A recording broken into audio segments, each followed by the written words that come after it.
CBS presents this program in color.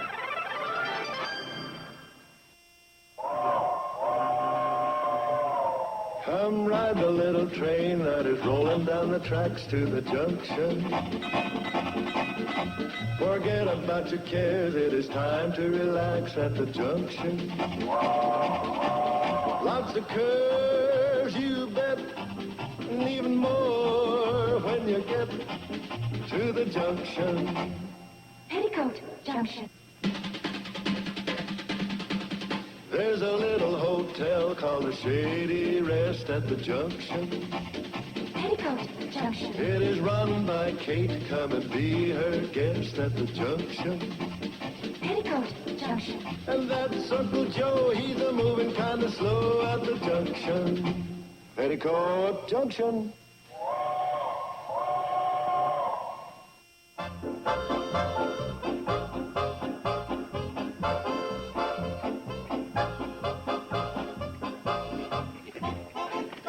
All right, men. I want it loud and pretty. Let's hear it. A one, a two. Sweet and old life. Somebody goofed. Who is it? Okay, we'll just have to dig out the one responsible. Floyd, you set this one out. All right, you ready? A one, a two. Sweet and old life. Ain't you, Floyd? Newt, you set this one out.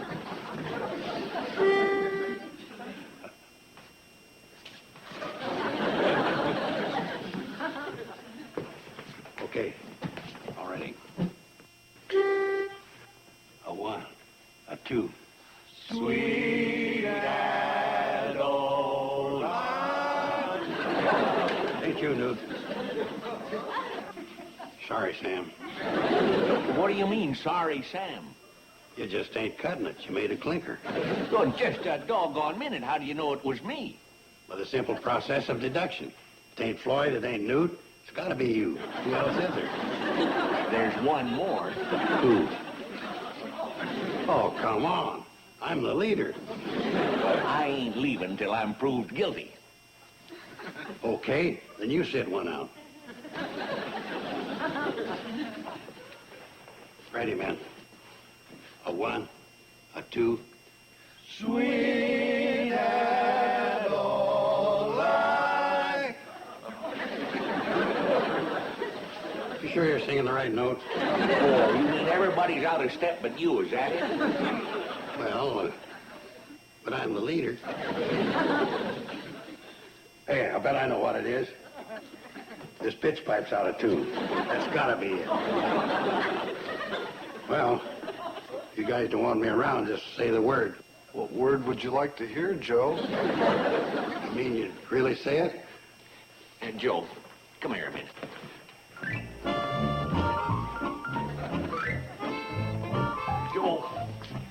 Joe, a thing like this ain't easy to do, believe me. Hey, huh? You know, but it's the good of the group as opposed to the individual. You know, there's tough competition in this winter festival, Joe. There's Mac and Doris Spock and their musical spoons. They got a large following. And then there's the Winkleman brothers and their guitars. They've added a medley of Latin rhythms, and you know how showy that is. And then, of course, there's Bremer Camp's bell ringers. Need I say more? They'd have won last year if they'd have dinged instead of donged on that final note. Sir Joe, with competition like this, we gotta be at our peak, or we might as well fold. That's sort of a defeatist attitude. No, it's facing fact is all. But don't worry, Joe. I'm behind you. Your best friend. If you want to stay, I say you stay. If anybody wants to make something of it, let them try. Why, Sam. No, I mean it. You're my friend. And I'm with you, right or wrong. Well, thanks, Sam. But what if I did drop out? Who could they get to replace me? Yeah, that'd be a problem, all right. I'm a guy that's practically irreplaceable. Right. So I'll tell you what I'll do. I'll drop out. Yes. I'll drop out. And if you don't get somebody to fill my shoes, back in I'll come. Joe, that's real team spirit. Wait till I tell the fellas the good news. I mean, the news. Ben, hear this. Our pal Joe Carson has agreed to step aside so as we can get us a good baritone. I mean another baritone. Of course, that's saying we'll be able to get one. A good man is hard to find, eh, Joe? You ain't kidding. That's why I'm standing by, so as you boys won't be left out on a limb. Let's hear it for good old Joe. Hip, hip, hooray! Hip, hip, hooray! Hip, hip, hooray! Hey, what are we cheering for? Joe just left the quartet. We're looking for a singer. I'm a singer. Hey, there we are, Sam. Yeah. Oh, come on.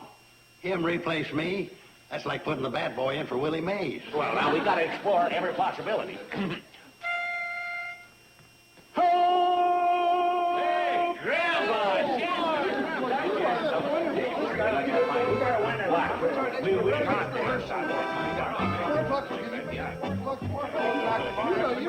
Start right in to sing.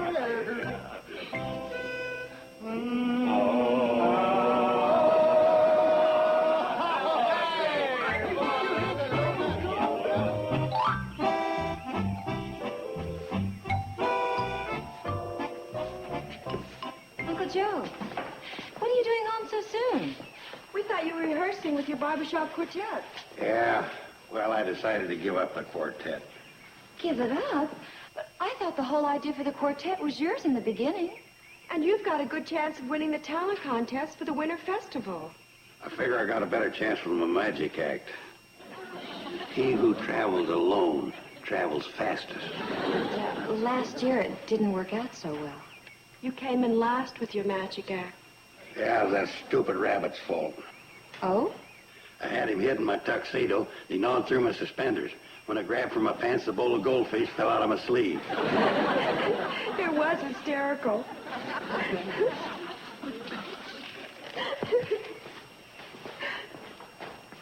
It wasn't meant to be. I guess I shouldn't have laughed. I guess you shouldn't have.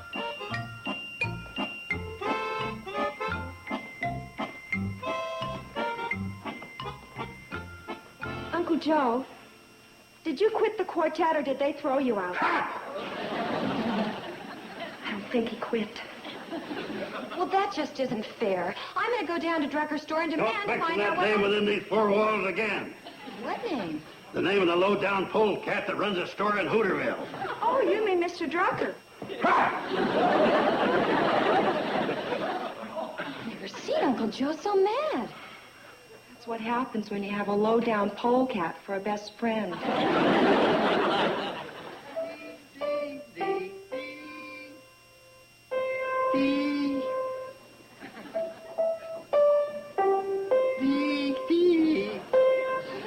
Gotta be the piano.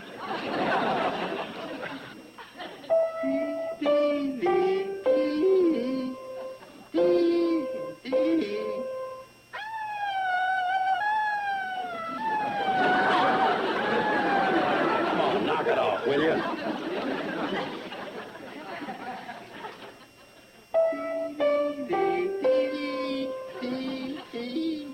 I hate to say it, but I think that polecat was right.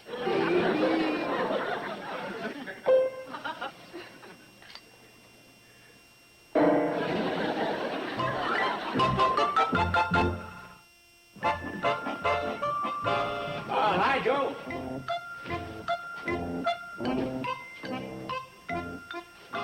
What's all this? I'm bringing back everything I ever borrowed from you. You trying to tell me our friendship is over? That's what I'm trying to tell you. Oh, come on, Joe. We've had differences before, but they've always blown over. Not this time. Kicking me out of the quartet and having Grandpa Jensen standing by to come in. Of all the replacements, old Grandpa Jensen. Why didn't you get Fred Zippel's pig, Arnold? Well, we thought of that. What? But the straw hat wouldn't fit him. There's your fish jacket. Your fishing boots. What about my fishing creel? I get mad enough, I might return that, too. About time you were getting some of this stuff back to me. It's all yours. And now to make the split clean, I'd like everything back that you borrowed from me. Everything? Yes, everything.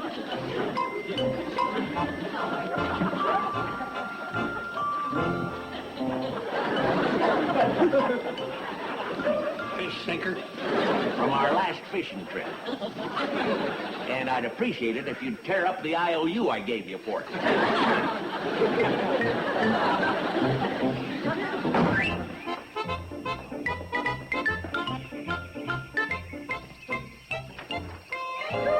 Mr. Carson! Holy cow, the call of the wild. Uncle Joe? Oh, Uncle Joe, Mrs. Cloud is here. She wants to see you. Tell her I gotta leave right away. I gotta see Doc Stewart. You're sick? When did this come on? As soon as I heard her call. Oh, pretty dazzling footwork, huh? Yeah, that's pretty good for no. Hi, Selma. How do you do? I would like to talk to you privately. Privately? Yes, in the other room. I yell for help, you come running.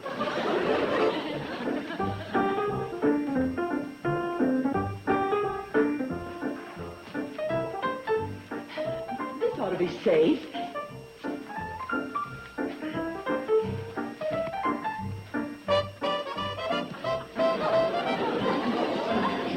Mr. Carson, I understand that you are no longer with the Barbershop Quartet. Well, when I heard Andy Williams and Robert Goulet couldn't make it, I dropped out.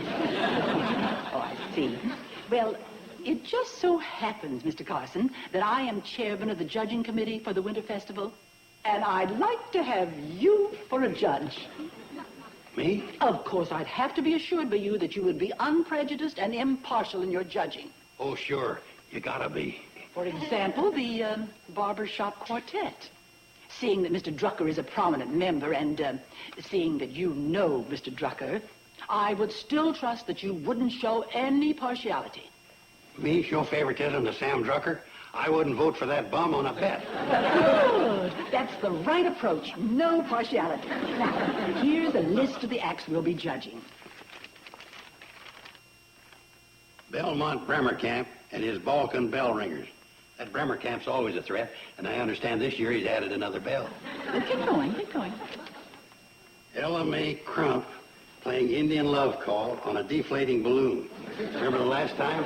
No. She had gas in the balloon, and before her number was over, the entire audience was asleep. Go on, go on. Hooterville's own barbershop quartet. Now, you can cross them out right now. They're eliminated. Continue. Henrietta Plout and her theremin. What does she do, ride it around on the stage? That's her instrument. Oh, she makes such lovely, ethereal music. Oh, it's out of this world. How come your daughter can even enter the contest? Well, why not? You're head of the judging committee. Beautiful arrangement, isn't it? Oh, not that I would show favoritism. No, of course not. And I wouldn't want you to show any favoritism either, Mr. Carson. In spite of the fact that I'm considering employing the Carson Elliott Enterprises to crop dust my acreage in Crabwell Corners. I guarantee you we'll do a good job. When will you know when you want us to start work? Right after the contest. Toodle-doo. So long.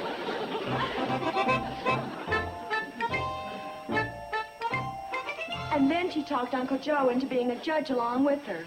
And I guess you know where that leaves Mr. Drucker and the quartet, considering the way Uncle Joe feels. Well, what do you expect me to do? Not you, Steve. He's his partner, and he should have his interest at heart. Well, you know Steve and I like to stay out of things like this. Did it ever occur to you what might happen? Henrietta Plout could win with her theremin. And have you heard her play that thing? She makes a dentist drill sound good. Yeah. Okay. We'll think of something.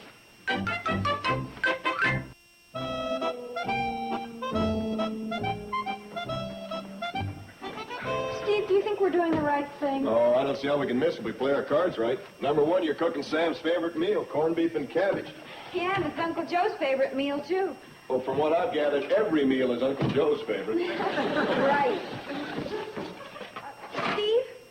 Do you think Mr. Drucker will have any idea that Uncle Joe's going to be here, too? No, not a chance. And I know that Joe doesn't know Sam will be here.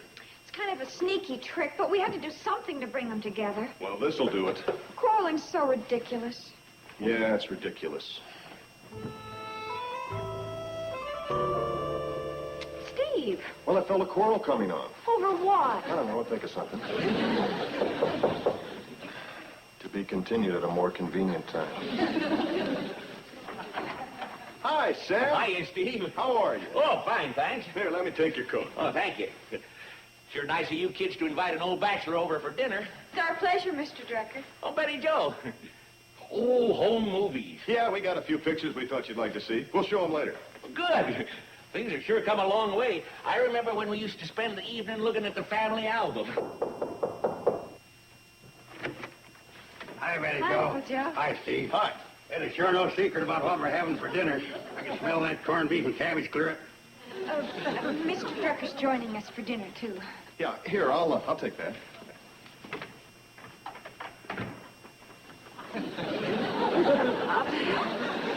It certainly is brisk this evening, isn't it? Oh, yeah, much brisker than last evening. Oh, I got it. Let's show the home movies before dinner. Wonderful idea. Okay. I'll just turn off the light.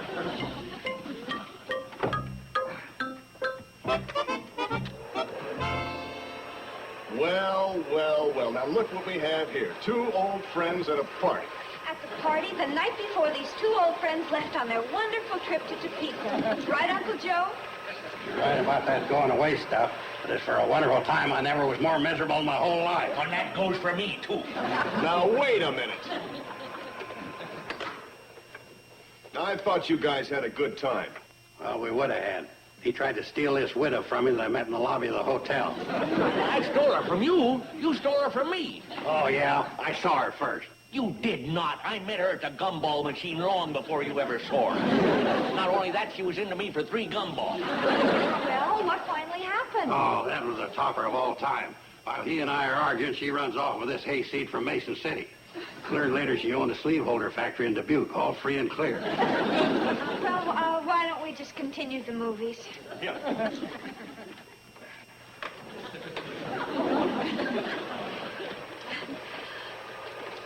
This shows two old friends in their lodge costumes on the most memorable night of their lives. Yeah, this is the night that Uncle Joe vouched for his good friend and buddy, Sam Drucker, to become a member of the Royal Order of Camels. Right, Sam? Right. And turn that thing off. That's one night I'm trying to forget. Sam, turn it off. Mr. Drucker, isn't it true that in order to join the lodge, a loyal and trusted friend has to vouch for you? And that friend was Uncle Joe. Yeah, that's right. If he just vouched for me and let it go at that, it would have been okay. But no, he insists on carrying the ceremonial candle. What happened? Right in the middle of the ceremony, while we're trudging up the sands of time, he trips and sets fire to the oasis. Got me so upset I forgot the whole ritual. They put me on probation for 6 months and took away my hump.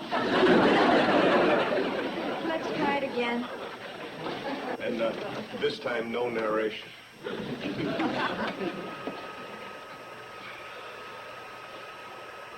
Hey, there we are fishing together on Crystal Lake. Yeah, that was quite a day. I think we finally hit on a happy one. Yeah, maybe this'll do it. Hey, that was the day of the fishing derby, wasn't it? Didn't you win that one? No, I think you want a joke. Hey, I'm wearing my lucky hat with my double dazzler spoon sticking on it. Yeah, that's the one that always hooked the big one. Yeah. Wonder whatever happened to that spoon. That's what happened. That's what happened to it. What are you laughing about, you clumsy ox?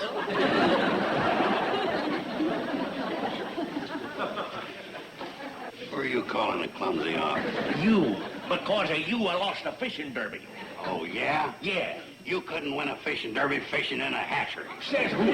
Says me. When it comes to fishing, the guy on the end of the pole's got to be smarter than what he's trying to hook. That lets you out in spades. I don't have to take that kind of talk from anybody. Where's my coat? Give me my coat. Here, you skinny little runt. Fat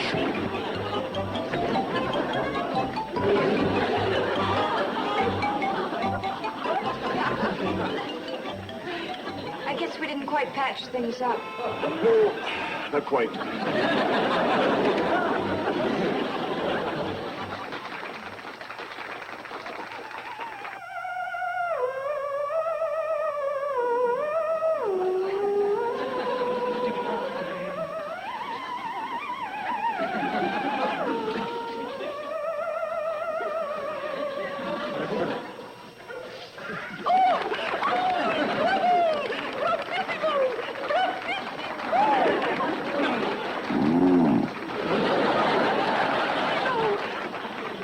Dear, we judges mustn't show favoritism. Oh, dear, Mr. Carson, try not to be swayed by our spontaneous enthusiasm for that heavenly inspired number. Oh, really? I want the crop dusting to start in the morning. And now, ladies and gentlemen, the final act on this year's Winter Festival, Sam Drucker and his Barbershop Quartet.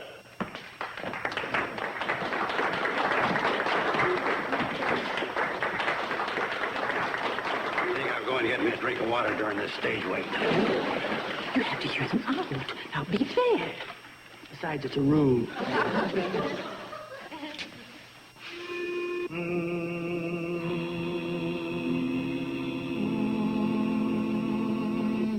Won't you come home, Bill Bailey? Won't you come home? She moans the whole day long. Won't you please come home? I'll do the cooking, darling. I'll pay the rent. I know I've done you wrong. Remember that rainy evening I drove you out with nothing but a fine tooth comb. Please come home. I know I'm to blame. Well, ain't that a shame? Bill Bailey, won't you please come home? Bill Bailey, won't you please come home?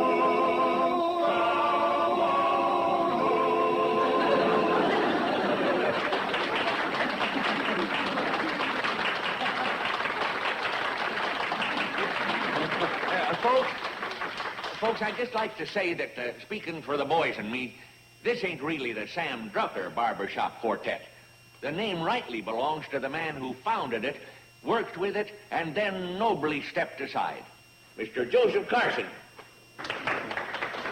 Oh, deceit, unfair. What's the matter, Selma? Matter? This thing has all the appearance of something that was rigged. Oh, I'm appalled. I demand that your vote be thrown out. What about yours? You've got a daughter that's a contestant. Very well. My vote doesn't count.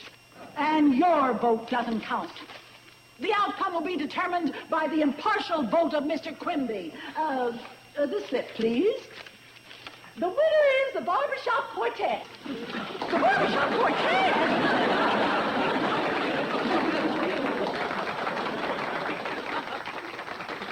No, you told me to vote for somebody else just to make it look good.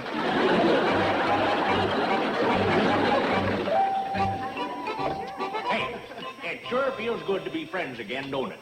Yeah, I guess so. I think it was pretty darn nice of Mr. Drucker to make such a gesture. And from the stage, too, in front of everyone. Yeah. Aren't you glad you didn't have to vote against him, Uncle Joe? Who did you vote for? Oh, what difference does it make they won? Well, yeah, that's the main thing. Sam Drucker's Barbershop Quartet. So, sue me. I couldn't spell Henrietta. For he's a jolly good fellow, for he's a jolly good fellow, for he's a jolly good fellow, which nobody can deny. Which nobody can deny.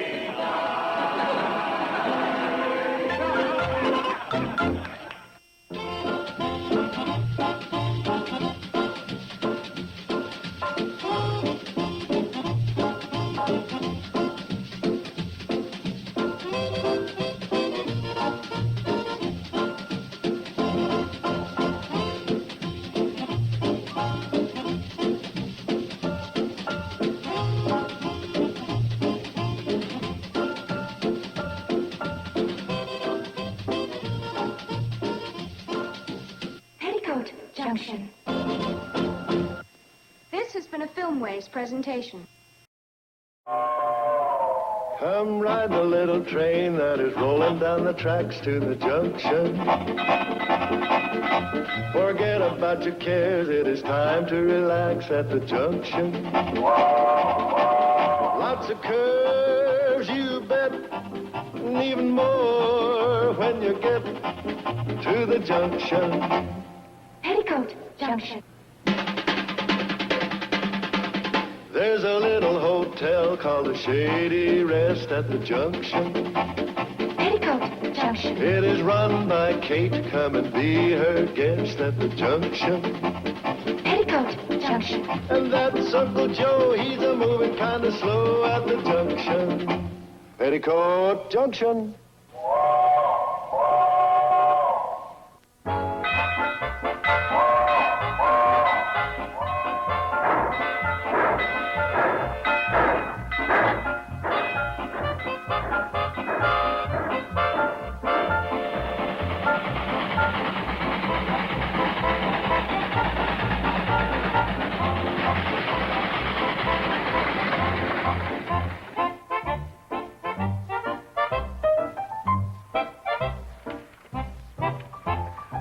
Time for him to get up from his nap. You go wake him.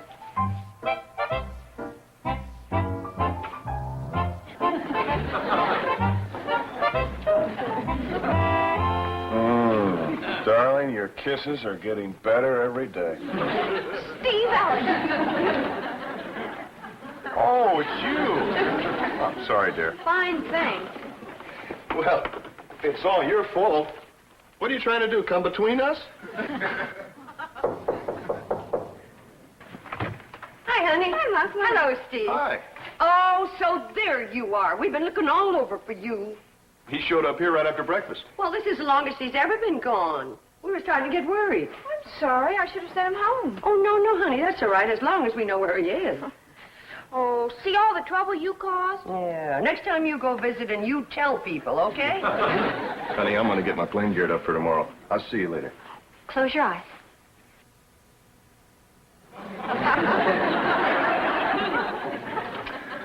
Can't compare to the dog's kisses.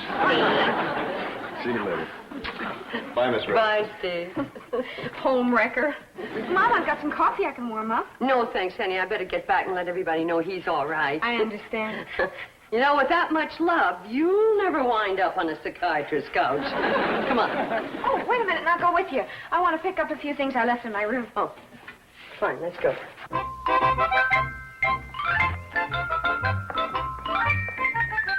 Any sign of him?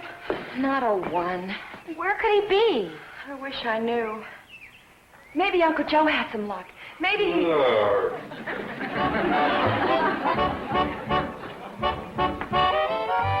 Uncle Joe, haven't you even been looking? Certainly, but I give it a scientific approach. See, I said, now if I'm a dog, where would I go? And what did you come up with? Well, I said, first, I'd go to Ziffel's hog pond and bark at the pigs. Then I'd meander out in the meadow and chase the gophers. Then I'd swing by Kylie's hen house and bark at the chickens. Then I'd head for home. If I'm heading for home, there's no use looking for me. Look. Well, what do you know? Here I am, right on schedule. I suppose you want something to eat. Come on. Oh, we'll get it for him, Uncle Joe. Oh, never mind, dear. Let Uncle Joe do it. That way the dog won't have to eat alone. Where was he, Mom? He was with Betty Joe. With you? What was he doing with you? Why shouldn't he be with me? Well, it's just that we were looking for him all over the countryside. He's been missing most of the day. I know. I told you he was over at my house. Well, then why didn't you do something about it? Like what? Like bring him back where he belongs. Well, pardon me. I didn't know he didn't belong with me. Now, dear, you know what they mean. Yes, Mom, I know what they mean. I'll put up a sign on my door. No peddlers or dogs allowed.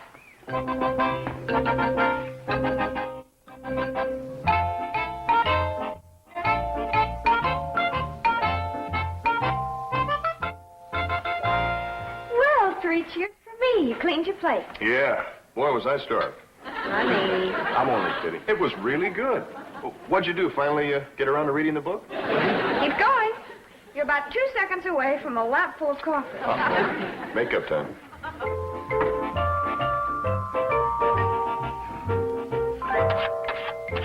What's that?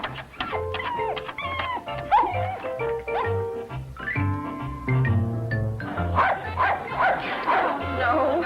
We've got company again. What are you doing over here? Well, he must have heard your cooking improved. You naughty boy. You shouldn't be here. Oh, honey, he just wants to come visit us. I know, but I told you about this afternoon when my sisters got so upset. They acted as if I'd kidnapped him. Here, dog. Here, dog. Here, boy. Here, dog.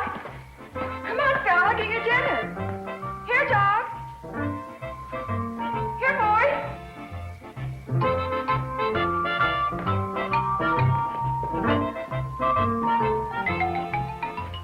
Mom, dog is gone. Again? That gives you an idea of his intelligence, leaving at dinner time. I wonder if he went back to Betty Jo's again. I'd bet on it. Well, if she wants the dog, why doesn't she just come right out and say so? Honey, if he went of his own free will. I wonder. Me too. Well, after all, the dog belongs to all of us. Why don't we give Betty Jo visiting rights? Saturdays and Sundays. Shady rest his dog's home. We're all aware of that fact. Well, then what's he doing over at Betty Jo's? Well, in the first place, we're not even sure that he's over there. Anybody home?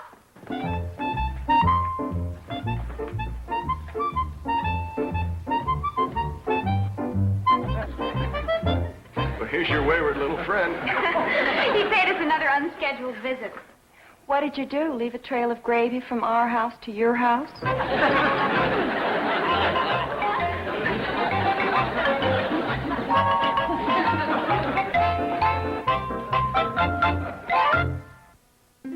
Petticoat Junction will return after these messages. Now, back to Petticoat Junction.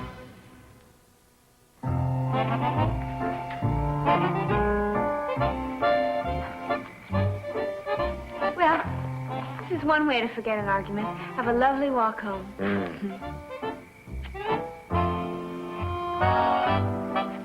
Oh, no. All right, come on, boy. You bad boy. How could you run away like that? What am I going to do with you? Probably have to take him back. Oh, I know. You're crazy about me. Well, I've heard that talk from fellas before. You really mean it? Well, let's see. How would you like some candy? Oh, you would, huh? Okay. You cute little dog. Honey, hadn't we better take him back? Hmm? I said, hadn't we better take him back? Oh, I don't know. Would you like to go back to the Shady Rest, little boy? See? He doesn't want to leave me. Oh, brother. Well, he doesn't. Well, neither would I if you were hugging me and feeding me candy. Now, let's avoid trouble and take him back where he belongs. Oh, so you think he belongs there, too, huh? That was just a figure of speech. Well, figure out another speech.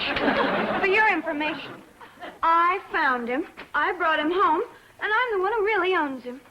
But you've got me. All right, so I can't wag my tail, but I'll lick your face if you want. Very funny. Oh, honey, come on. Let's not make a big thing out of this.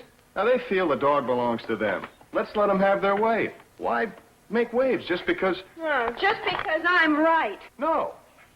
Well, I mean, what difference does it make who's right? It's not worth fighting about.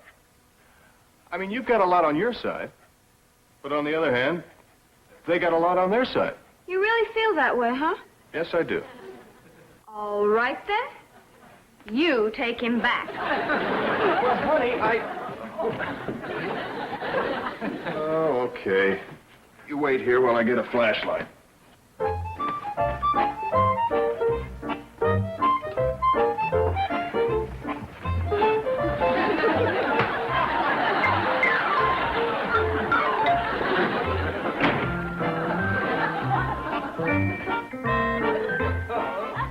doesn't make up for it.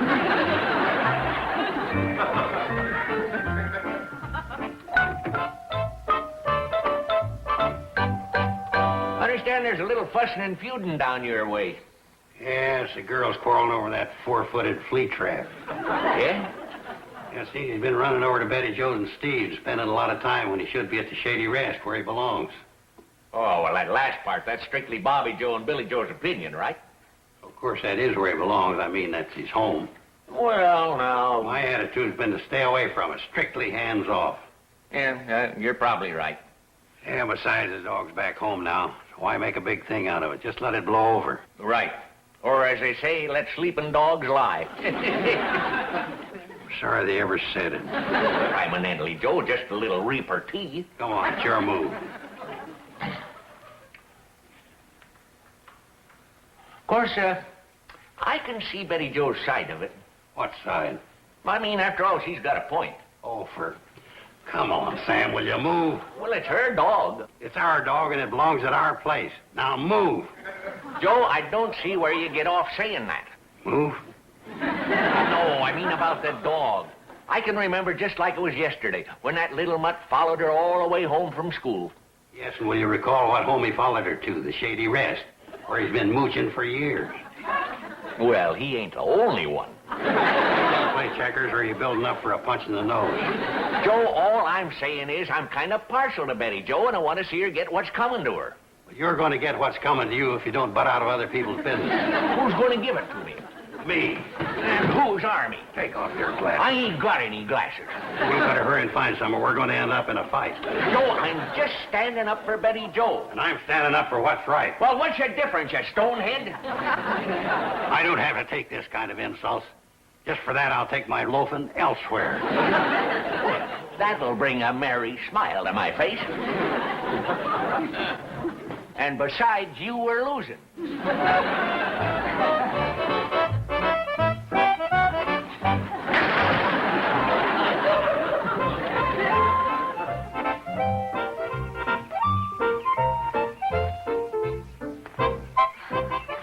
Well, what do we have here? Hi. Mrs. Elliot, I'd like to have you meet Mademoiselle Colette. Charmed, I'm sure. And to what do we owe the pleasure of this visit, mademoiselle? Well, tell her it's not exactly a visit. Oh, then what is it? Well, tell her you're here on approval. Oh, Steve, I approve of her, all right. Well, no, it's if she approves of you. Well, Colette, what do you say?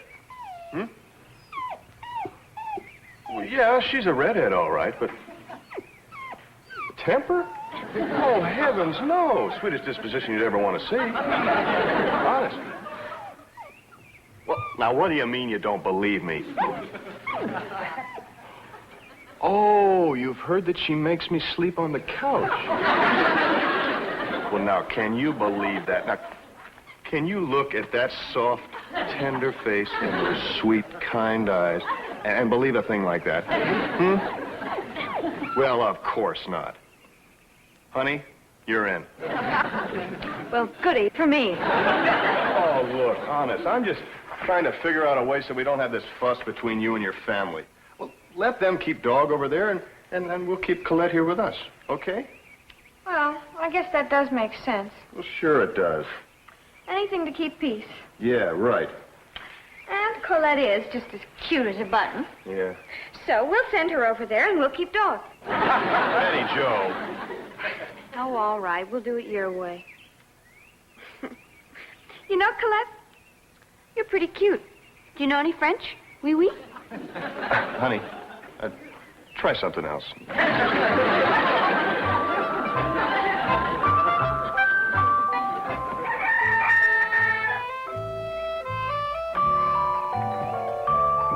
Bye, darling. Goodbye, dear. Have a good day. You too. Take care of Colette. Colette. Oh, my gosh. Alone in there with my pillows. Oh, no. Colette. Feathers! Well, she must be a bird dog. Oh, well, don't worry, honey. I'll dust a lot of crops, and I'll buy you a whole room full of pillows. Thanks a lot. Bye-bye. Young lady, you and I are going to have an understanding. And part one of the understanding is that you stay outside until you learn to behave.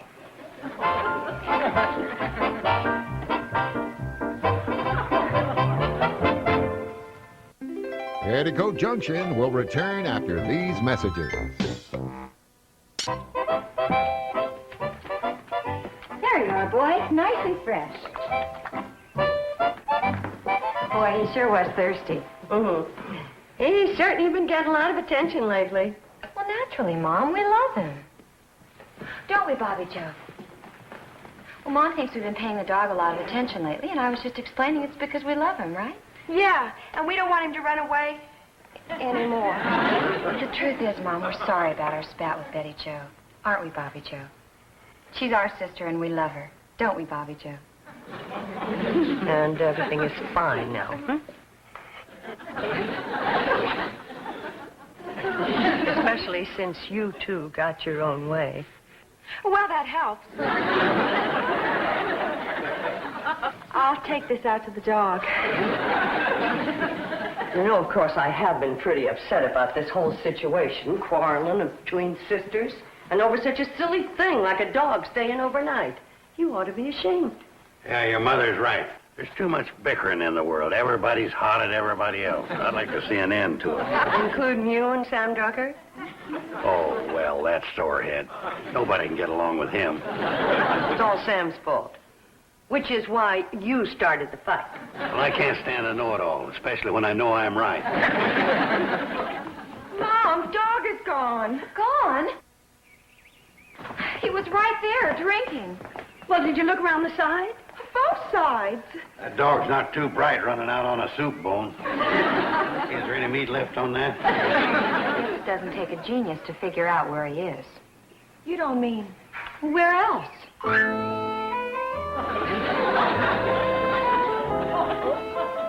Look! What a dirty trick. Yeah. Hi there. I see you've just met our new addition. Yes, we did. What a way to get dog over here. To what? Oh, come on now, Betty Jo. Let's not pretend. Pretend? You knew he'd come running after a cute little lady dog. I knew nothing of the sort. Oh, I suppose you just happened to have this alluring female here? No, I did not just happen to have her here. I'll bet you didn't. As a matter of fact... Well, go on. No, I don't think you're entitled to an explanation. We have our explanation. Yeah. Why didn't you just set a trap?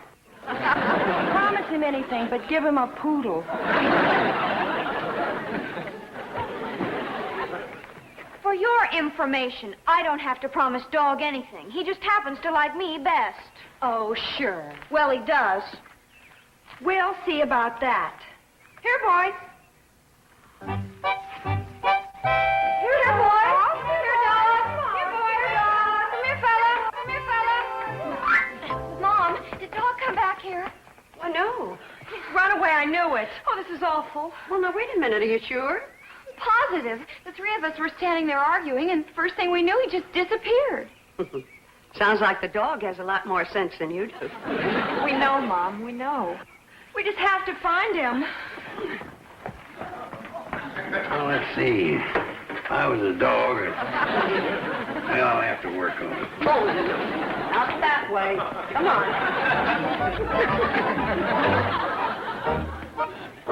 Any luck? Not even a sign of him. Steve.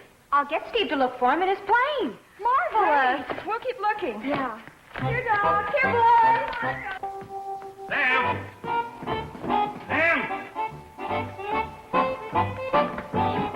Oh, it's you. Joe, I'm demanding an apology after the...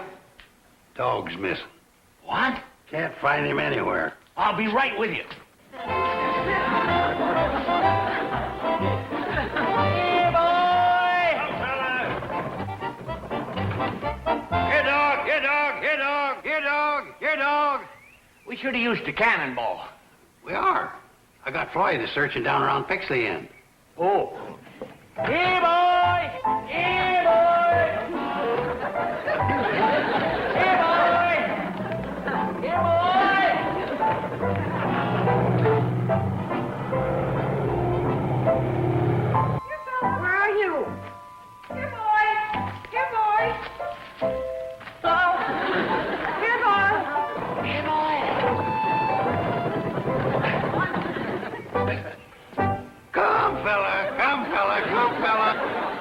Maybe if you tried whistling.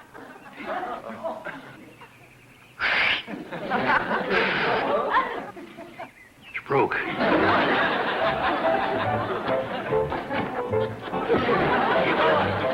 on, come on.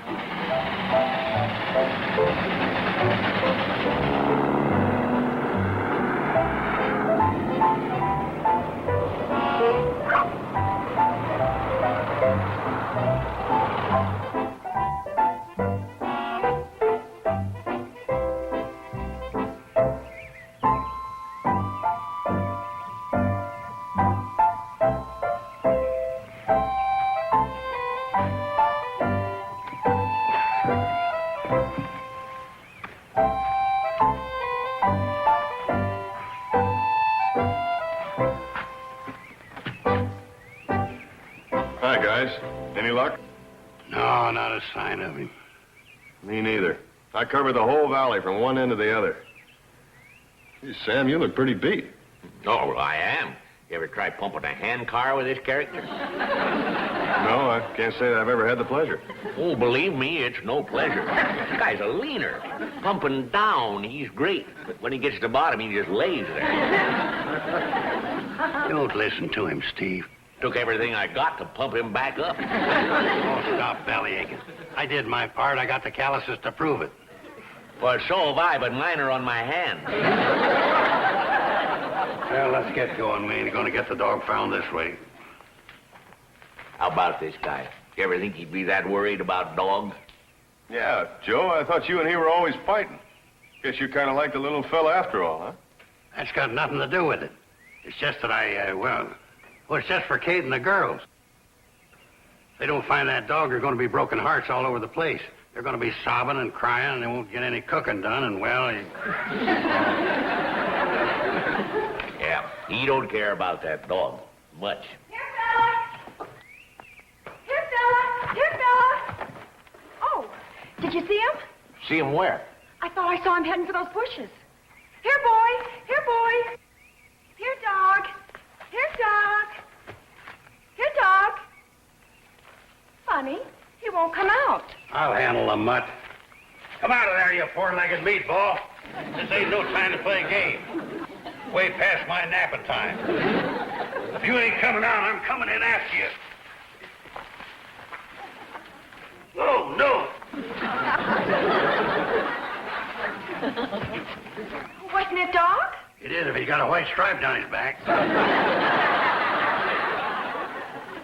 Sorry. We thought you were somebody we knew.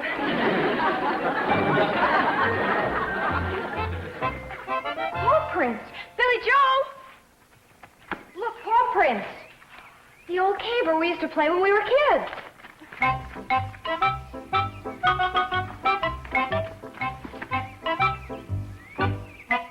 There you are.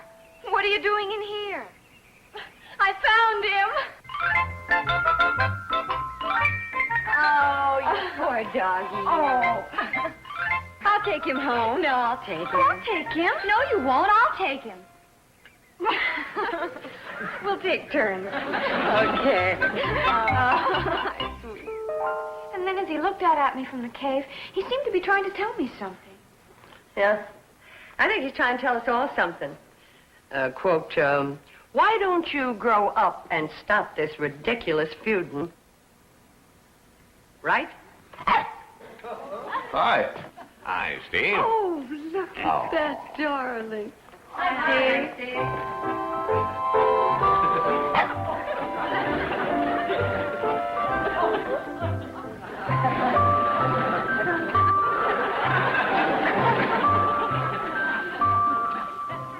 Dog's trying to tell us something else. Yeah, he's trying to tell us there's nothing like a dame.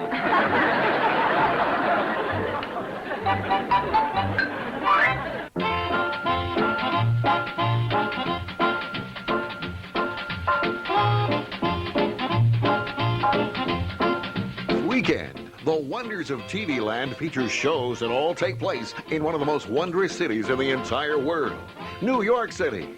Tune in for a good, weird, and wonderful slice of the Big Apple this Saturday and Sunday on The Wonders of TV Land, made in New York.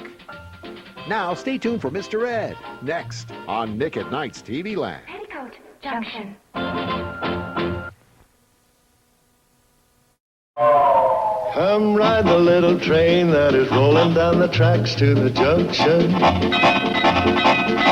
Forget about your cares, it is time to relax at the junction. Lots of curves, you bet, and even more when you get to the junction. Petticoat Junction. There's a little hotel called the Shady Rest at the junction. Petticoat Junction. It is run by Kate. Come and be her guest at the junction. Petticoat Junction. And that's Uncle Joe. He's a moving kind of slow at the junction. Petticoat Junction.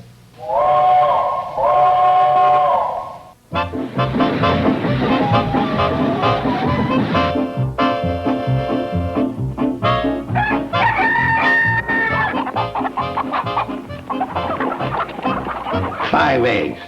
Here the week's practically over, and that's all you come up with. Come out with. You girls ought to be ashamed of yourself. Of course, it could be my fault.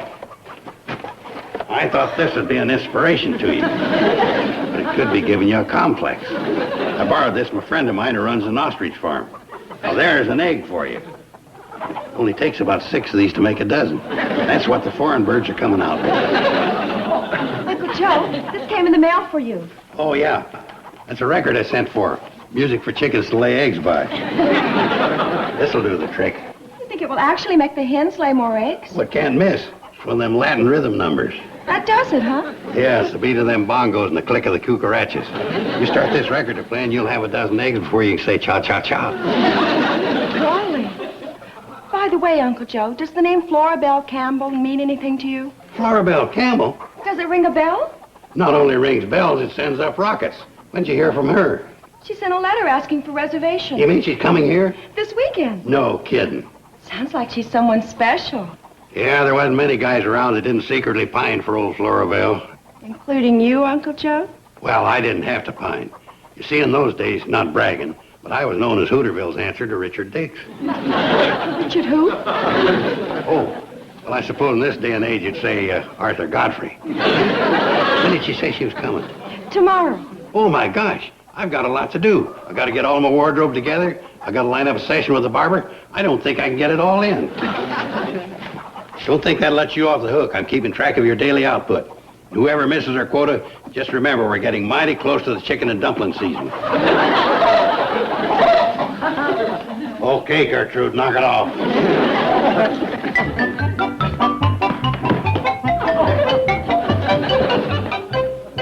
Hi, Billy Joe. Hi, Mr. Drucker.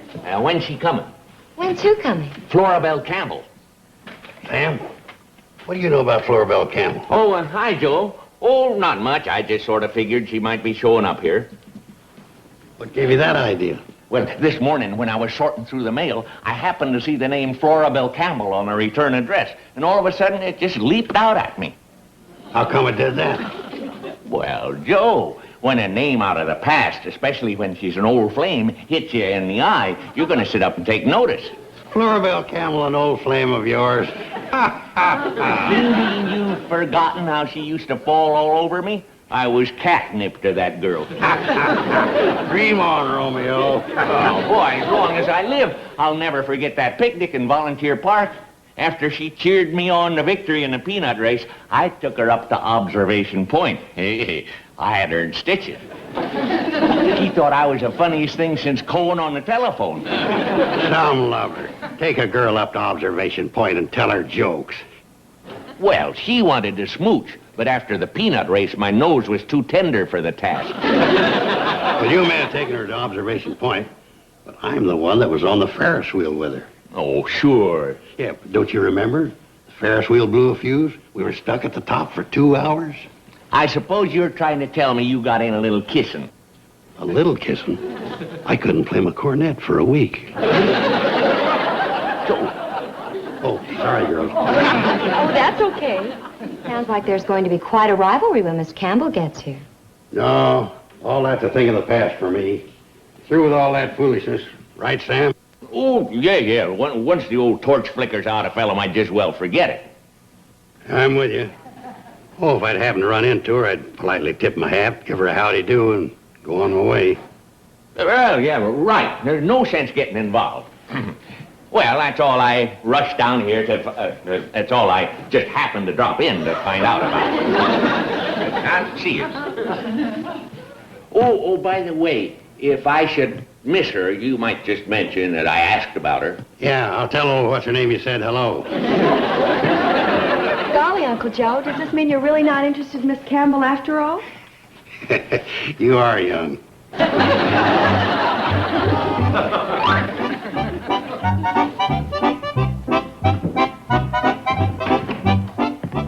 Hi, Bert. Howdy, Sam. Hi, Sam. Oh, hi, Ralph. Hey, guess what I heard?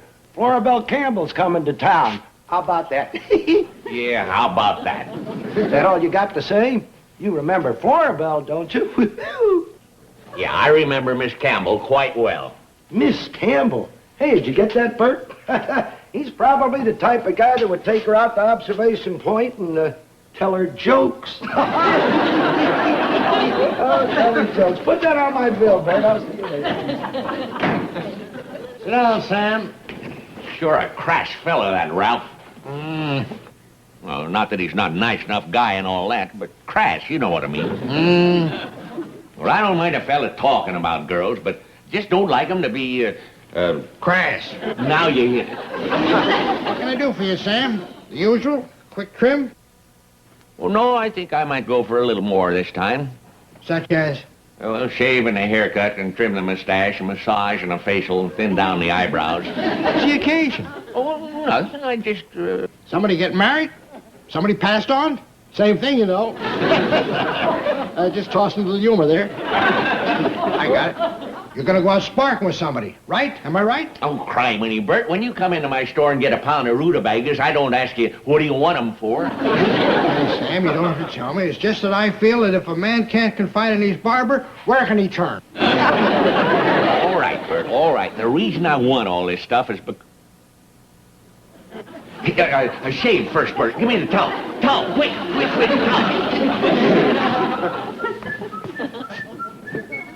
Hi, Bert. Hi, Joe. Well, see, you got a customer. No, sit right here. You know what we say at Bert's, 2 chairs, no waiting. But there's only one of you. Well, that's all right. I can work from one to the other. You see, while I'm steaming, sir, I can get started on you. Now, what'll it be? Well, you give me a shave and a haircut for starters. For starters? Then you can give me some of that, and that, and that. Better yet, just hit me with anything that smells. What's the occasion? Oh, I don't mind telling you, I guess. Little gal coming to town that's mighty sweet on yours truly. It wouldn't be Florabelle Campbell, would it? How'd you know? Oh, word's going around. So she's coming to see you, huh? Well, she didn't say so in so many words, but it's pretty obvious. Oh, don't mention this to Sam Drucker if he should happen to drop in, which I doubt. I think he cuts his own hair, and he should ever sprout through that melon of his. Joe, the fact of the matter is...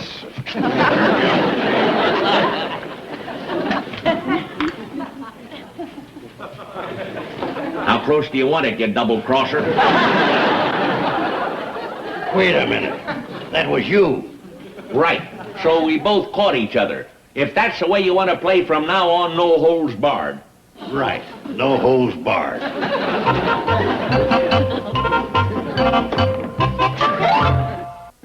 Petticoat Junction will return after these messages. And now, back to Petticoat Junction. Sam, ain't you got a store to run?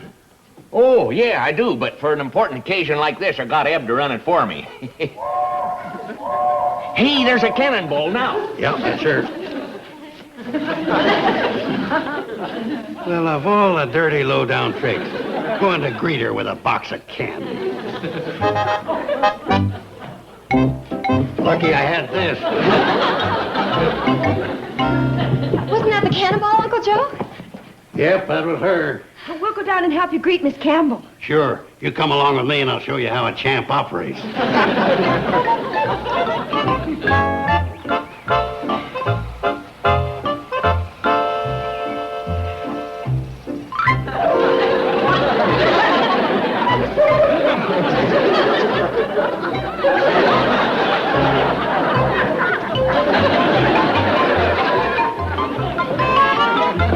Is this Pixley?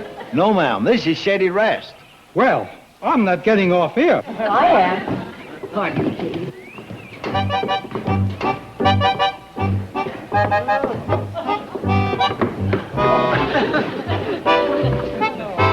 So this is Shady Rest. Yes, ma'am. And this is Billy Joe Bradley. Hello. And Miss Bobby Joe Bradley. How do you do? Miss Florabelle Campbell. I'm glad to have you with us. Oh, thank you. My, you're awfully pretty for a couple of Joes. Thank you. Now, you're not going to take that luggage. Oh, allow me. Listen to you, doll. Well, Sam, she's all yours. All mine. That's right. I'm bowing out. You win. Oh, thanks a lot. That's like winning first prize at a virus contest. Boy, what a difference a few short years make. Remember when the boy used to say, there ain't enough of Florabelle to go around? Now there ain't enough of us to go around her. Well, Where you going? I got a store to run, remember? But who's going to meet Florabelle? How you dressed? Well, that's just too bad, because I sure... You sure ain't what? I sure ain't gonna do anything but act like a perfect gentleman, as always. That's Florabelle. Yeah, I know. You gonna meet her dressed like that? Don't you say nothing more than howdy till I get back. Play fair.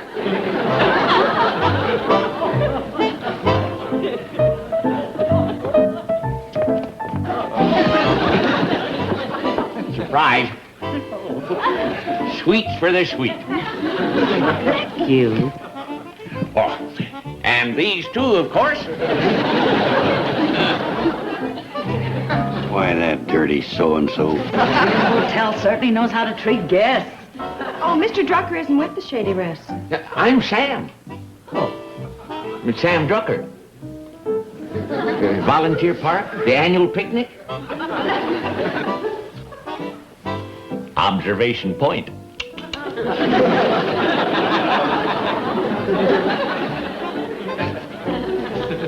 And that poor goofball, she don't even remember him. How are you, Florabelle? See, you got my flowers. Oh, yes. Thank you. They're lovely, Mr. Joe. Joe. Joe Carson. Volunteer Park. Picnic? The, Ferris wheel?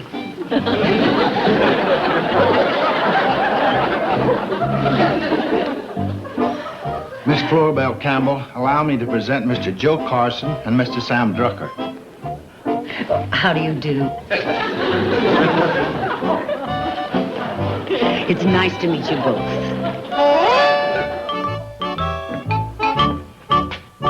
Hi, Bert. Hey, Sam. Bert, I just came to bring back this rosewater and bay rum. There's something wrong with him? Oh, no. Just I won't be needing them, that's all. What happened, Sam? Did you strike out with Florabelle? Never you mind. Oh, you did, didn't you? Well, I could have told you that. She probably didn't even recognize you. Oh, no kidding. She really didn't, huh? Well, that don't surprise me none. You can't make an impression telling jokes out there on Observation Point, not with a babe like Florabelle.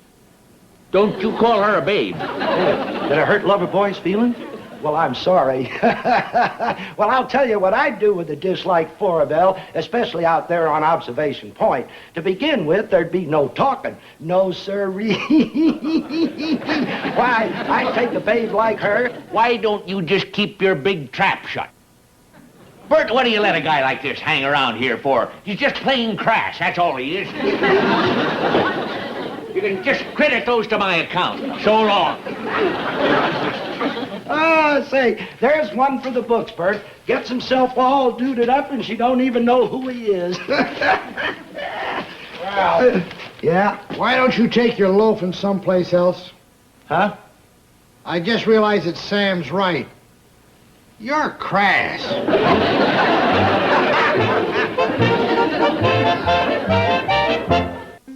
Petticoat Junction will return after these messages. And now, back to Petticoat Junction.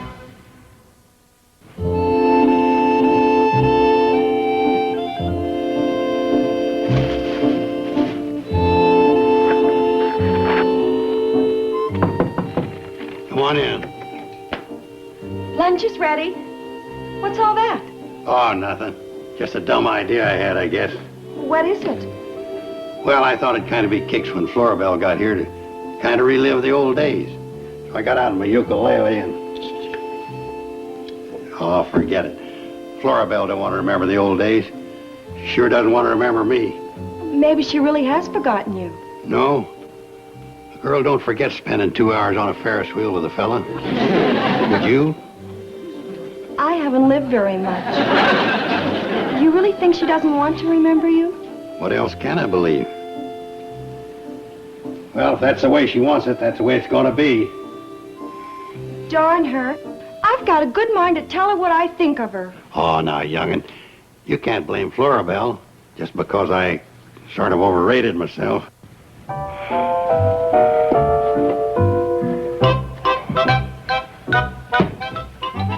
I think she's just hateful. Well, why? Because she didn't recognize them? That's not exactly a crime, you know. It is if you hurt someone like she hurt Uncle Joe. And you saw Mr. Drucker. He was just crushed. Well, maybe she didn't know him as well as they thought she did. That can happen. Huh, well, I can prove otherwise. Look at this old yearbook we dug up. So? There. That's Mr. Drucker. You're kidding. And Florabelle, and here's Uncle Joe. That's Uncle Joe? You think she never knew him? Look what she wrote.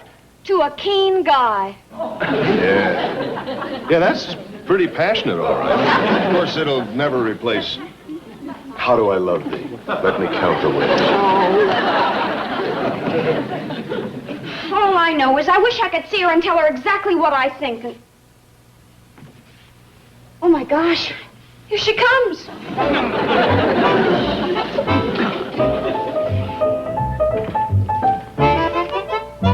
Well, I think she looks pretty nice. Why don't we invite her in? Steve? Why don't we throw her down the well?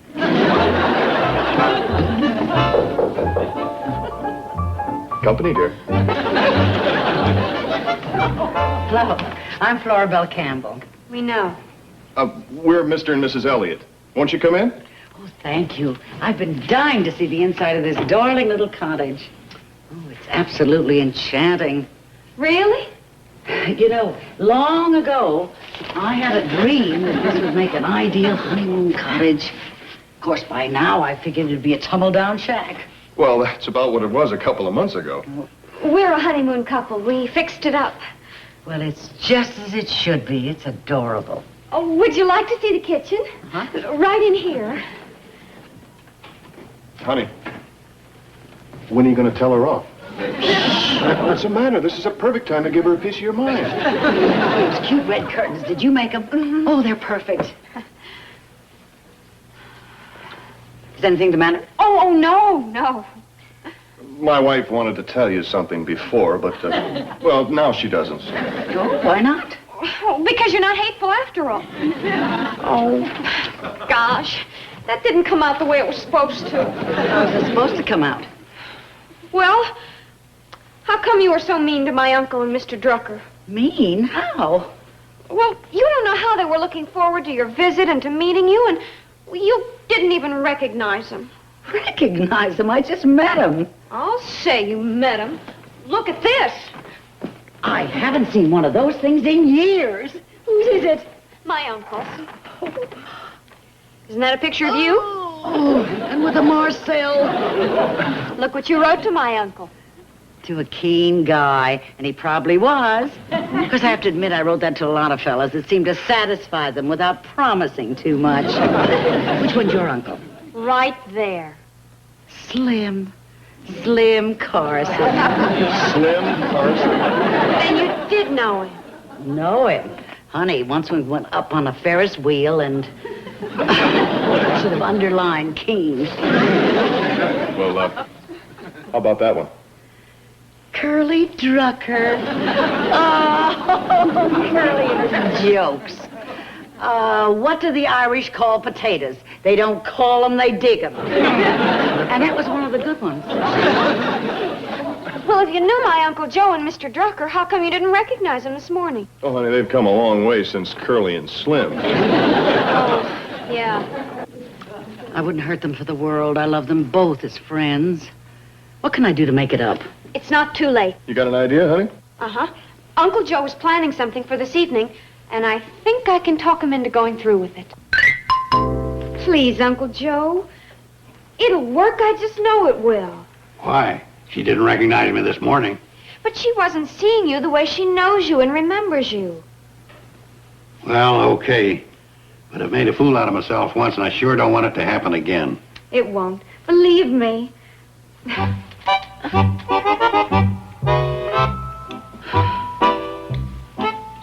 You think he's backed out? We can't. Uncle Joe! Uncle Joe! I'll be right there.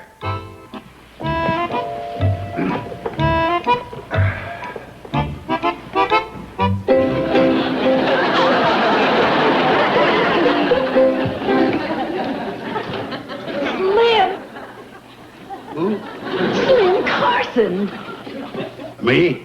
Oh, Florabelle, you remembered me. How could I forget? And how could I forget that night on the Ferris wheel? I'm still dangerous, you know.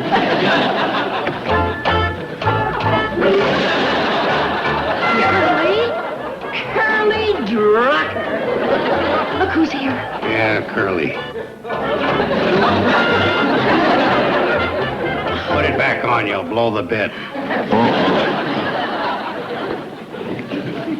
Oh, Florabelle, you remembered. Observation point. Yeah. Hey, did you hear about the nearsighted porcupine that married a pincushion? What has 4 wheels and flies? I don't know. A garbage wagon. Oh, how do you get down off a horse? You don't get down off a horse, you get down off a duck. Hey, how's that for a wise quack? Oh, don't be a fighter. No. Be a lover. 5'2", eyes of blue. But oh, what those 5 foot could do. Has anybody seen my gal? Turn up nose, turns not hose, never had no other hose. Has anybody seen my gal? Now if you run into a 5'2", covered with fur, diamond rings and all those things, I bet your life it isn't her. But could she love, could she woo, could she woo? Has anybody seen my gal? Girl, my dreams, I love you, honest I do. You are so sweet. If I could just hold your charms again in my arms, then life would be complete.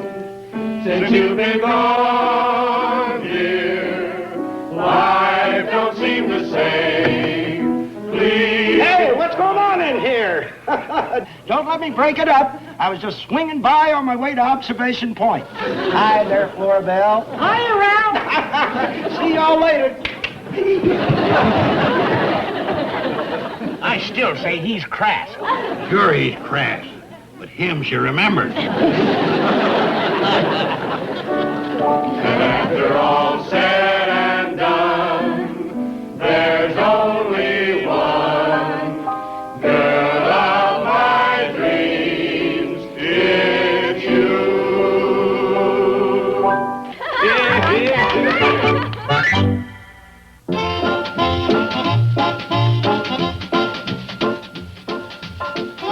it's your rare chance to see big Hollywood legends explore the medium of television. Our stars this week are Kim Basinger, Julie Andrews, and Rock Hudson on Big Stars Little Screen. Our Saturday Cavalcade today, starting at 12 noon Eastern, 9 Pacific, only on TV Land. Now stay tuned for Green Acres as Hooterville Saturday continues here in TV Land. Petticoat Junction.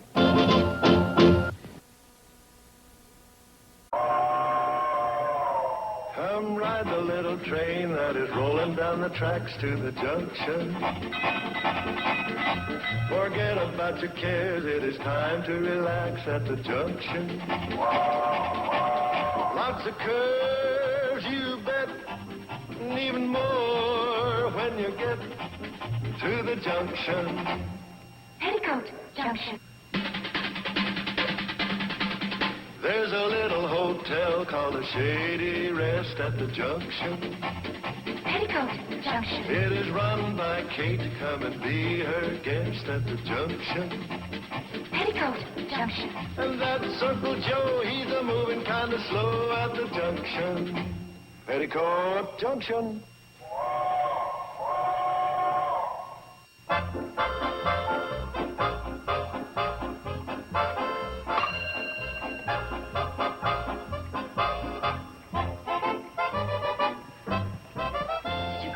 Joe?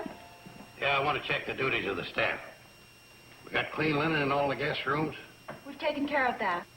clean towels, Yes. fresh pitcher of water and glasses, We've done that. fresh flowers. All taken care of. You mean to tell me you've done all this already this morning? Right. Besides, we've only got one guest. Oh, yeah. Well, there's one thing I forgot. Turn all the mattresses. That hasn't been done yet. Girls, if we're going to run a tight ship while your mother's away, we've got to get on the ball. Uncle Joe, it was agreed that turning the mattresses was your job. Oh, yeah. Well, that can wait. We turned them a couple of months ago. There's no use wearing them out. Dismiss.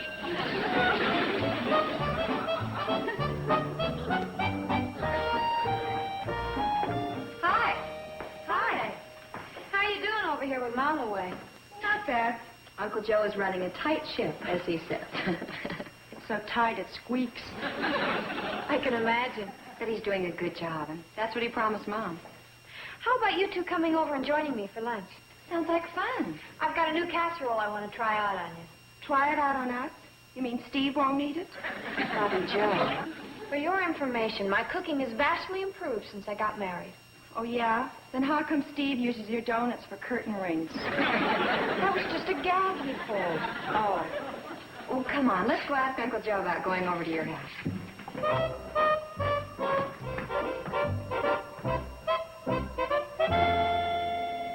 Hi, Uncle Joe. Oh, hi, Betty Joe. Uncle Joe, Betty Joe wants us to come over to her house for lunch. Lunch? Sure, we can make that. Betty Joe wants to try out a new casserole on us.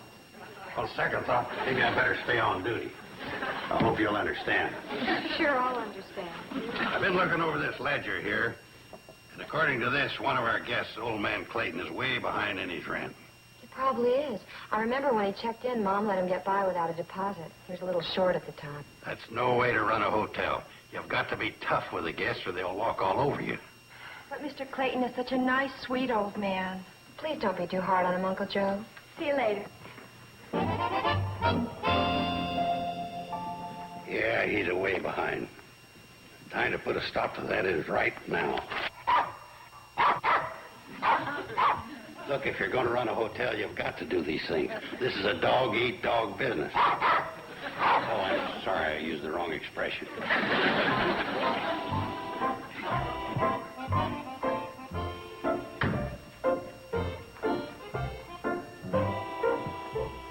You want to go with me and back me up? That figures, chicken dog.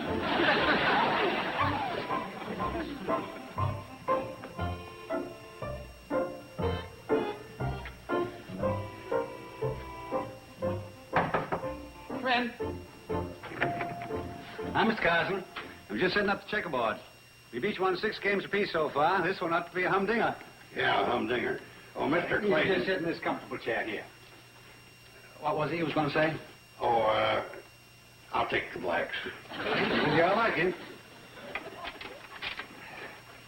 Something on your mind, Miss Carson? No, nothing. Nothing at all. What's a piece of paper you got there? Oh, this? What's nothing? Oh. Oh, yeah. Bill for the rent I owe you. Yeah, well, it's just a routine thing. You see, once a month we go over the books and see how much each guest owes. It's a blanket policy of ours. But I'm your only guest. Oh, well, this month we're using a smaller blanket than usual. I know. You came up here to put me out for not paying my rent. Well, I don't blame you. I can't expect you to go on living in this nice place and not paying. Oh, but you'll have some money one of these days. I expect to. It hasn't come in yet. So the only fair thing for me to do is to leave. I'm sorry. You know how it is. Business is business. Yeah. I know that all right. Excuse me.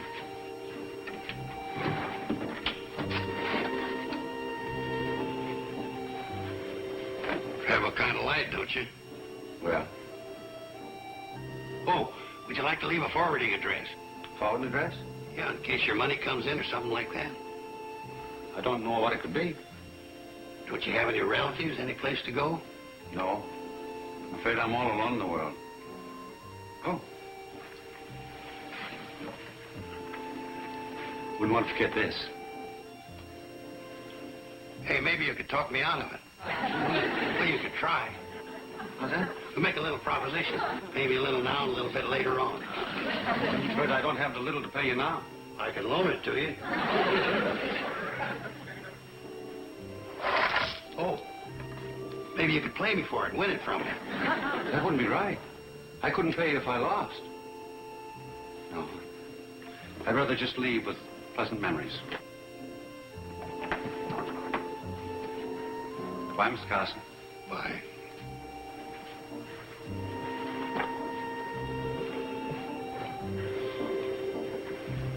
Well, that's the hotel game. You gotta be tough. Doggone it.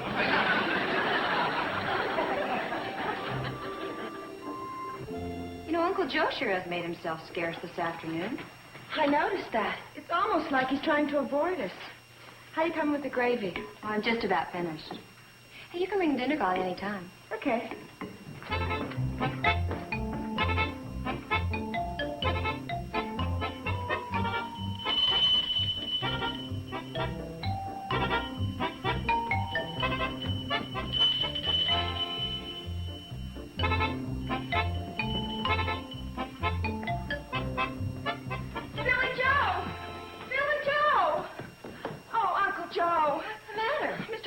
All of his things are missing. Uncle Joe, do you know anything about this? Well, Uncle Joe, you didn't. You wouldn't. Now, look, kids. I did go up there to see him about the radios, but, It's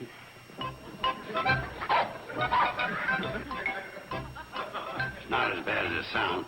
I just went up there and... What do I need to explain it to you for, anyway? Hi, Floyd. Hi. I'll ride up in the cab with you. The cab is for official personnel only. What's that? I said the cab is for official personnel only. What are you talking about? I've been riding in that cab ever since I can remember. You heard me. Sounds like you heard about old man Clayton.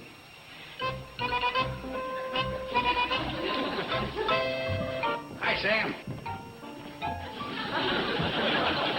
Oh, you too. Got some things I need here. Wait on yourself.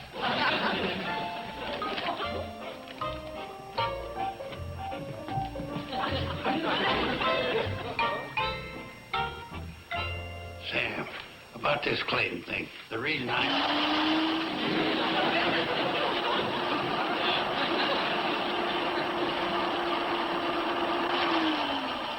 Sam, there's two sides to every story.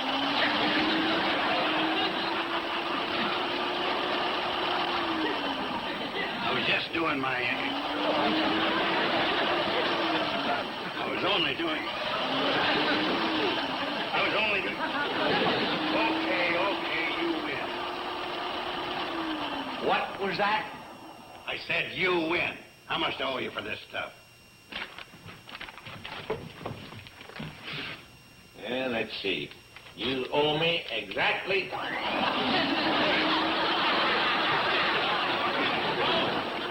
back here. Now, just a second, Joe. Wait. Joe, you come back here. Never.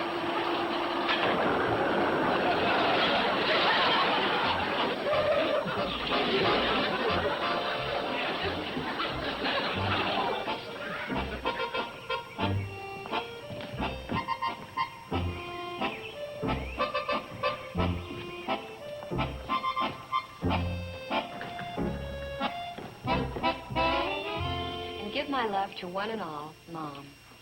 Oh, P.S. Please take good care of Mr. Clayton. Although he is short of cash, treat him like a regular guest. He's such a fine old gentleman. I know you will. I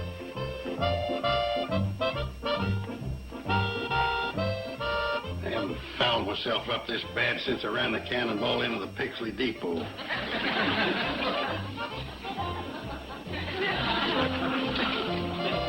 What a comfort you are, helping me pack.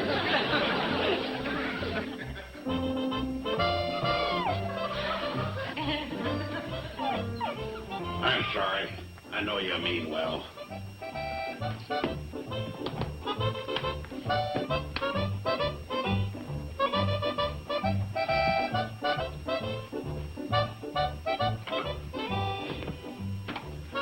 Be seeing you.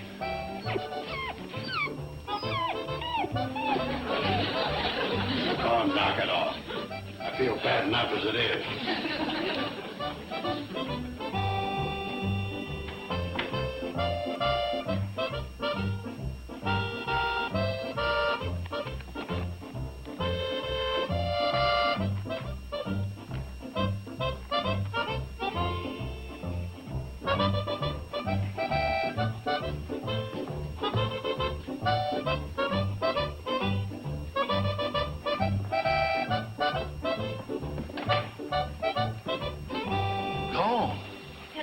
Belongings. Well, didn't he take off on the cannonball? No. Of course he could have snitched a ride without me knowing it. Sure is strange. Wait a minute. Let me check.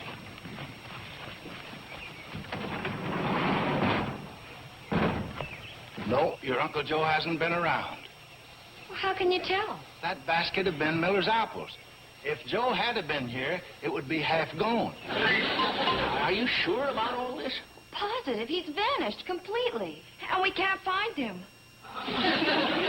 Yeah, well, that does happen when people vanish. We're really worried, Mr. Drucker. Yeah, I know.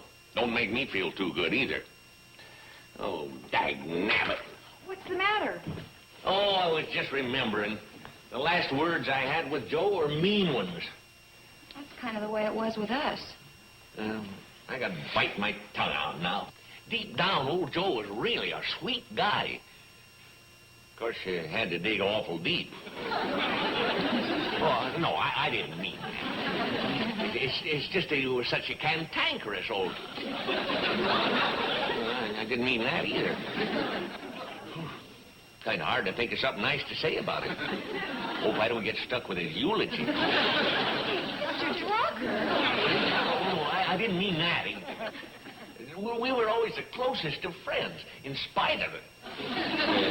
No, I'm just going to let it lay right there. Hey, you girls better get back to the Shady Rest in case he shows up there, and I'll notify the sheriff, and he can get out an all-points bulletin. Well, thanks, Mr. Drucker. We knew you'd know what to do.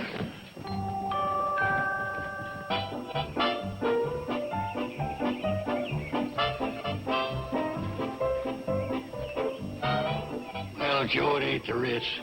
It's probably as good as you deserve.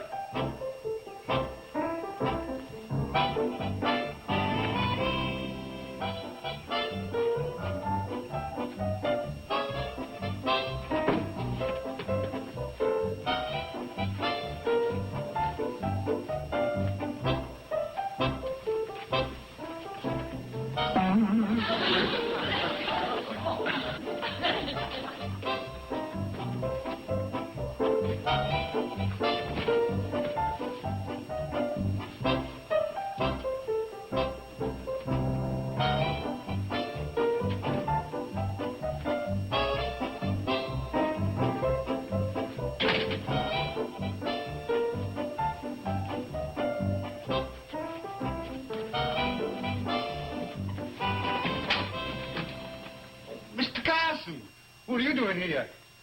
Well, running a hotel and trying to be a big tycoon ain't what it's cracked up to be. Yeah, I know. Must be real nerve-wracking. Well, I guess you got here first, so... Oh, no, wait, hold on. There's plenty of room. Yeah, but... Hey, give me your jacket. You see, this is a two-nailer. Now, you just put that down. You'll stand right here. Ain't you forgetting? I'm the one that kicked you out of the Shady Rest. Oh, you was just doing your duty. Now, you just help me rustle up some kindling. We'll light a fire in this stove here. We'll have us a real fine dinner. Dinner? I spilled more than that off my fork. You should have seen the one that got away.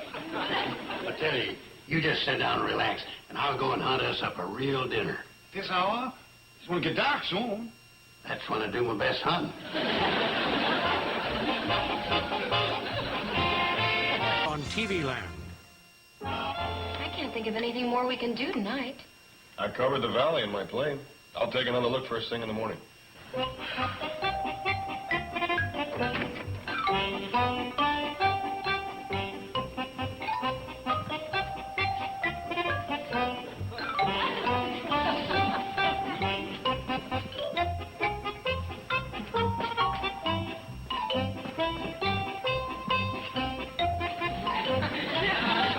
Can I get anybody anything?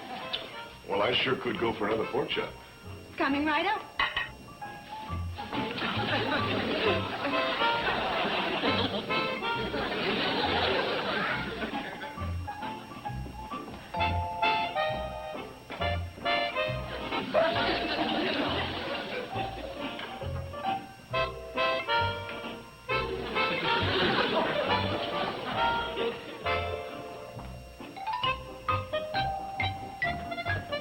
I'm sorry, Steve. I thought we had more pork chops, but they're all gone.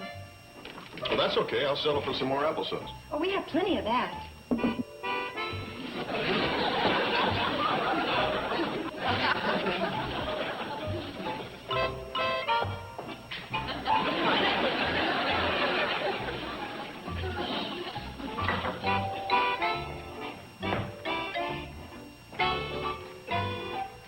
There isn't any applesauce left either. What? The bowl's empty. Fine hostess you are, offering food that isn't there. Golly. She hasn't been the same since she met that pre-med student.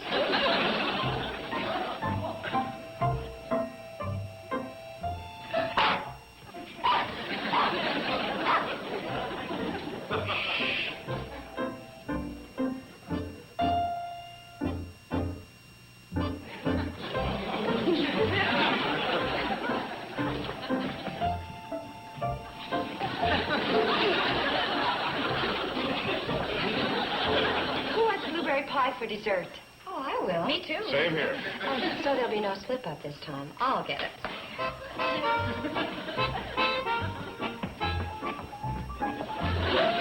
Don't believe it. Hey, kids! What's the matter? What, the blueberry pie's gone, the whole thing. What's going on here anyway? You got me. That could be part of the problem. A pork chop bone. But applesauce? And blueberry pie? Would you? You come back here. We want to see if your tongue's purple.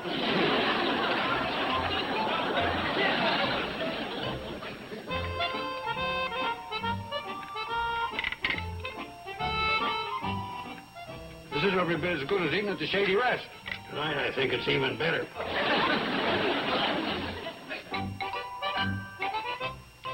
We're sure a happy group. Yeah. Let's all get around the piano and sing. Not all get around the piano and sing. Only an idea. We know, Bobby Joe, but we just don't feel much like singing.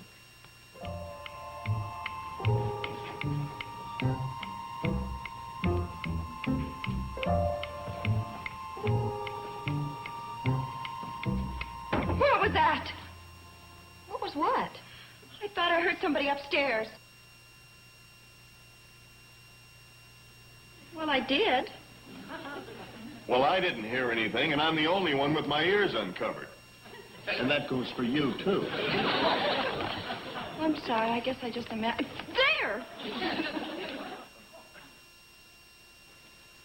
It's probably the same ghost that stole the blueberry pie.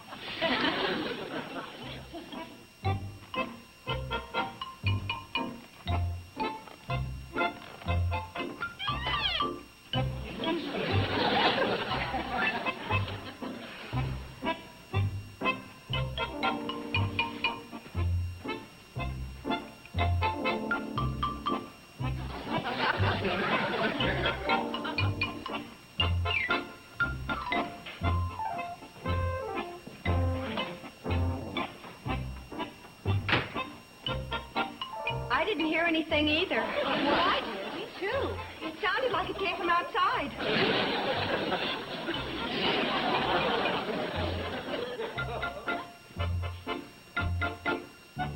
That looks like Uncle Joe. Come on, let's go see what's going on.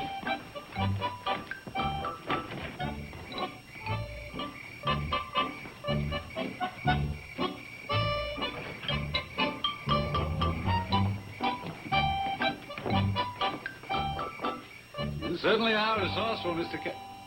Mind if I call you Joe? That's my name. Mine's Bill. Come on, I'll put you over here.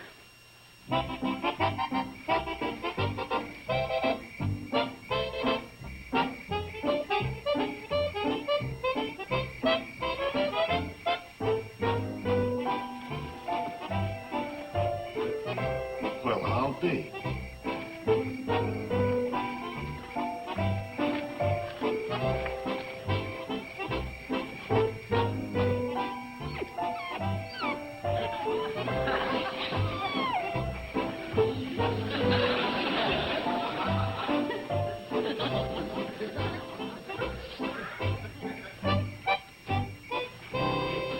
I sure feel guilty about this. Me with this nice sleeping bag and you with that blanket. Oh, forget it. At least let me sleep on the floor.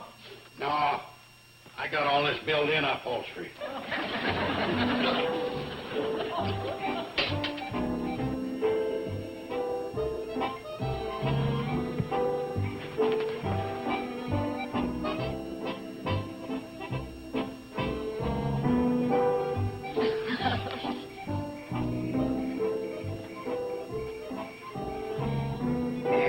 Ain't this nice? Hi, Joe. Night, Bill.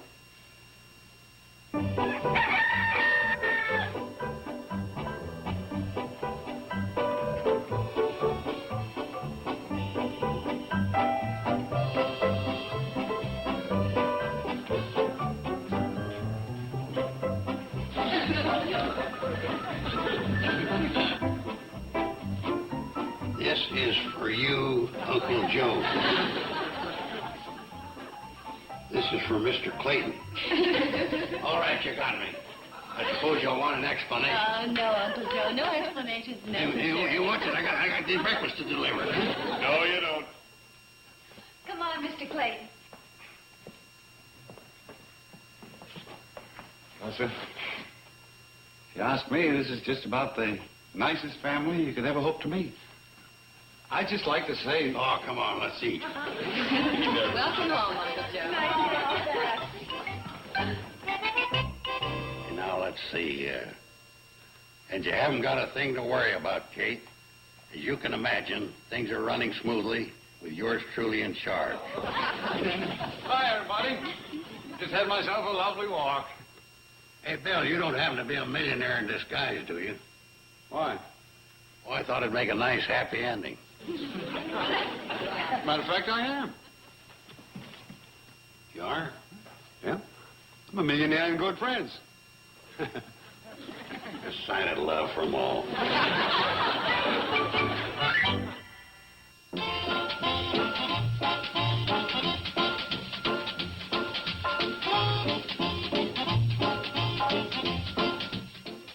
Every weekend, when trouble threatens to disrupt the lives of TV Land's populace, TV Land's Crime Stoppers come to the rescue.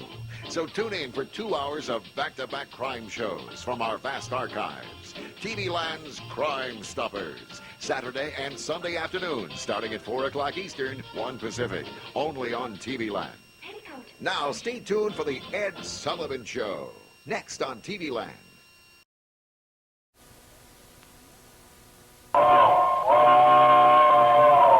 Come ride the little train that is rolling down the tracks to the junction.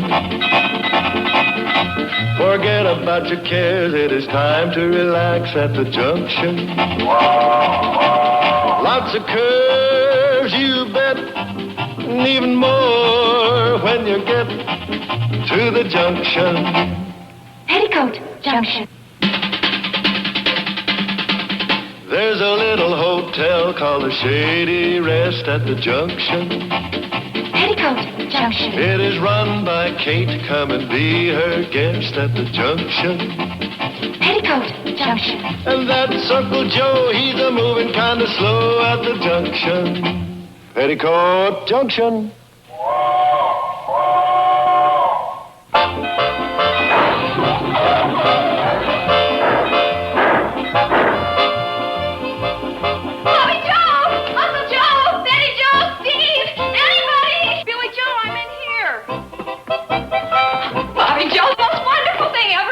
Come on, you've got to drop everything.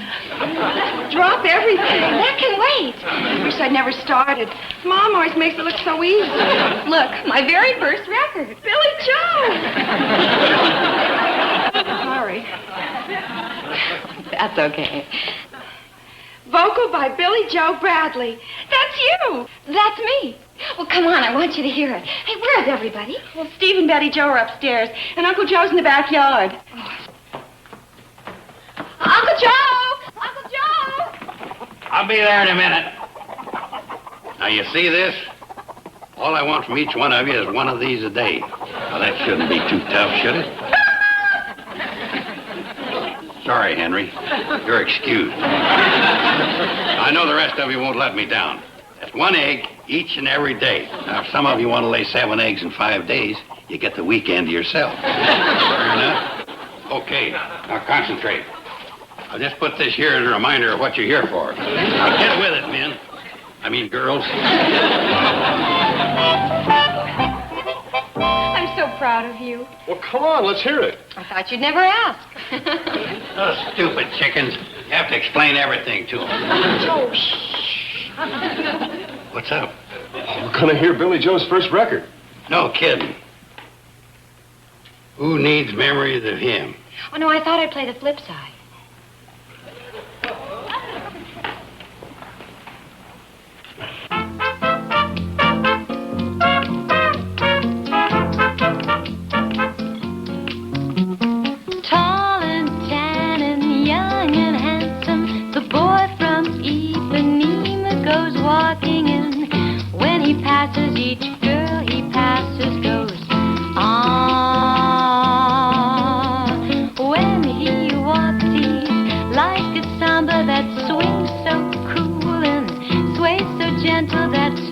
When he passes, each girl he passes goes on. Oh, but I watch him so sadly. How can I tell him I love him? Yes, I would give my heart gladly. When he walks to the sea, he looks straight ahead, not at me. Tall and tan and young and handsome, the boy from Ipanema goes walking in. When he passes, I smile, but he doesn't see. Oh, but I watch him so sadly.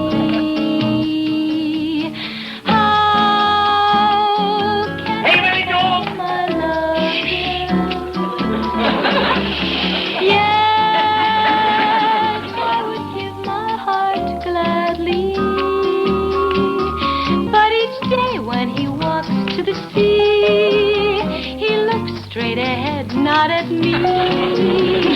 Tall and tan and young and handsome, the boy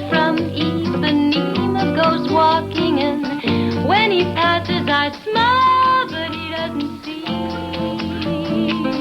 No, he does not see. Oh, he doesn't see. Hey, very good. That was beautiful, Billy Joe. Well, I got to get back and tend to this store. Hey,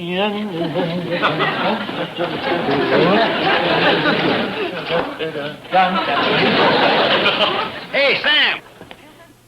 What's that? When you arrived, you came rushing in all out of breath. What was that all about? Search me. Oh, my gosh. The telegram. Here you are, Billy Joe. Look, they're going all out to promote my record. They're sending a publicity man to interview me and get my background for an all-out campaign. Terrific. It sounds like they really have faith in you. Well, they seem to. To start off, the record company made 5,000 records. Wow. 5,000? What's the matter? Couldn't they get the hole in the center? Yeah? May I talk to you a minute? Oh, sure. Come in. Uncle Joe, you know something about show business. Are you kidding? After all the years I was headliner with my magic act? Oh, you want me to teach you something? Well, I got a deck of cards right here. No, it isn't that. I'm just worried about this press agent.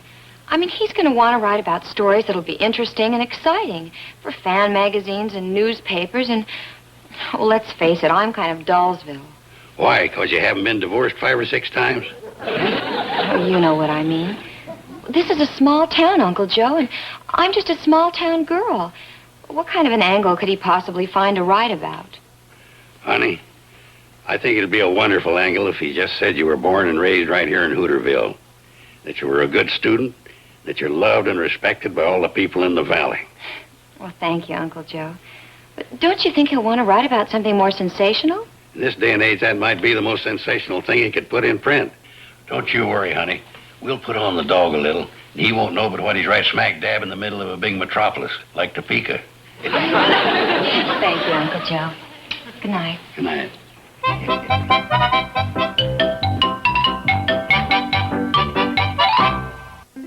Petticoat Junction will return after these messages. And now, back to Petticoat Junction. There, you look fine. Well, what's that stuff? It's just cologne. In the city, all the men wear it. What's this Jasper going to do? Publicize you or smell me? Well, you all set for the big arrival? Mm-hmm. Well, Betty Joe, do I look all right? Oh, you look lovely. You too, Uncle Joe. Sure I did. I'm a Bay Rum man myself. There it is. Oh, I'm so excited. And remember, sister dear, he's coming to see me. Oh, I'm just thinking of him as a fellow journalist. Another ink-stained wretch. Well, you just keep thinking that way, dear.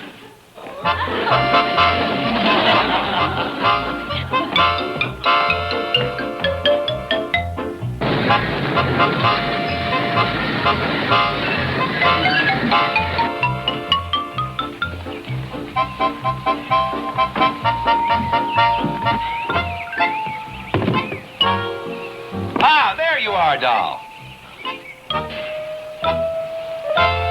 Showbiz talk. Hello, Mr. Swift. Welcome to the Shady Rest. You're kidding. Everybody, I'd like you to meet Mr. Ted Swift. This is my Uncle Joe Carson. Hi, nice to meet you, sir. My sister Bobby Joe. How do you do? Hello. My other sister Betty Joe. How do you do? And her husband Steve Elliott. How are you, sir? This is it. Kind of dazzles you, don't it? That's not exactly the word I had in mind. Why don't we all go on up to the hotel? Where else would we go? Oh, yeah. Let's go.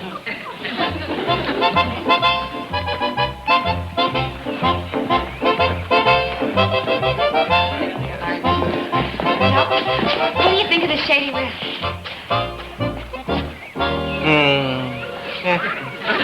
We call it the Shady Rest because the trees are shady, and we can rest a lot. Yeah, it all adds up.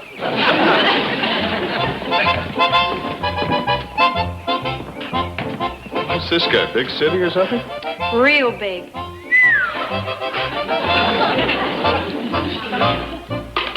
Is everything all right? I thought I was in trouble when I had to change planes 3 times to get here. Then I was pretty sure of it when I saw that train or whatever it is. And now, I'm certain. Oh, never mind that. What do you think of the place? Something seems to be lacking. What is it, Mr. Swift? Everything. Well, you're doing a story about Billy Joe, not this place, aren't you? But I must have something to say. What will I talk about?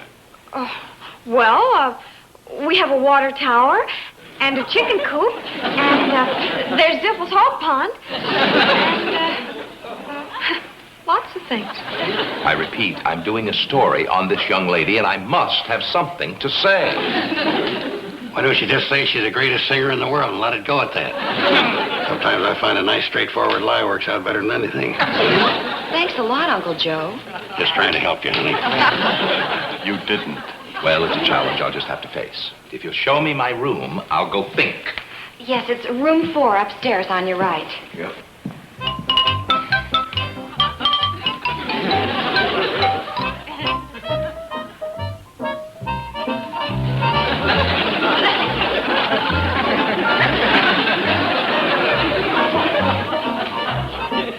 Doesn't seem to be too happy, does he?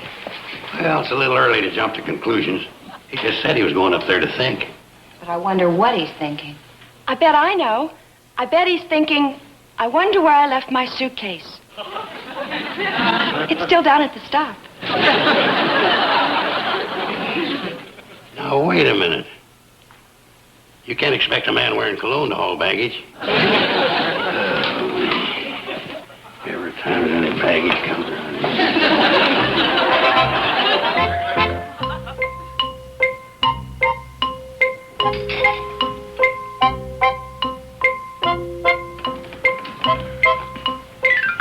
Still up there? Maybe I better have a talk with him. If he can't handle Billy Joe's career, I'll just take over. Here he comes.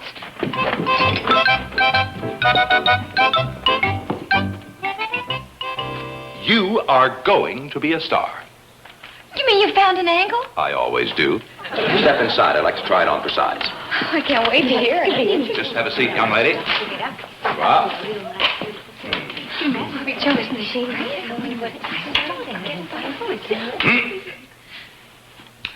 All right, here's the pitch. The in thing today in the world of show business is class. And we are going to give that young lady class. Yes. Pardon me, but we sort of feel that Billy Joe already has that. Oh, for heaven's sakes, yes, of course, around here. But this news release will explain everything. Billy Joe Bradley, newest star to flash across the recording horizon, would never have to work a day in her life if she didn't choose to. She is a woman of 2 worlds. One, the world of music, and the other, the fabulous, glittering world of society. For she is one of the reigning Southern belles of our time. Billy Joe, a modern scarlet, sheltered all her life neath the magnolia-covered columns of historic old Shady Rest, last of the great mansions.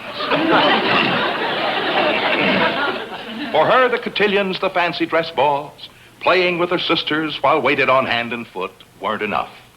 For she longed to share her God-given talent with the world. Through Apex Records, of course. Mr. Swift, you said you were trying this on for size? Yes. What did you think of it? It doesn't fit. Steve, gee whiz. What's bothering you, boy? Yeah, something wrong? Well, of course there's something wrong. There isn't a word of truth in it. Oh, well. Yeah, you gotta rise above things like that. For heaven's sakes, it's not as though we're lying in a court of law. Oh, there's a difference where you do it. Huh? Oh, no, of course not. But it's just what we call an extension of the truth. Well, I think you've extended it clear around the block. Press agents do it all the time. It's called the big build-up. Hey, the kid is right. Well, We're pretty much in the same game. Oh. Well, she takes journalism in junior college. Well, I think it's a wonderful campaign, and I'm all for it. When you stop and think about it, we are really not lying at all. No, how's that? Well, how? Didn't anyone ever have a dance here? Sure, but... So we call it a cotillion. Doesn't anybody ever dress up? Oh, Uncle Joe puts a pumpkin on his head every Halloween. A costume affair. Imagine being so inventive.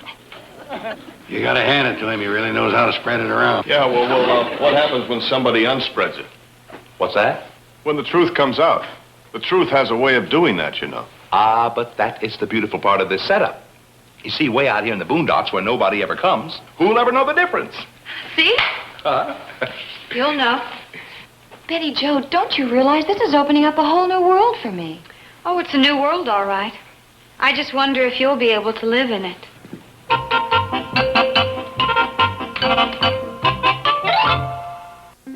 Petticoat Junction will return after these messages.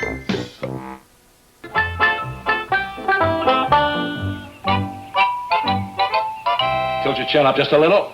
That's it. Ah, beautiful Billy Joe. Bradley relaxes at Shady Rest, our ancestral home, right, Colonel?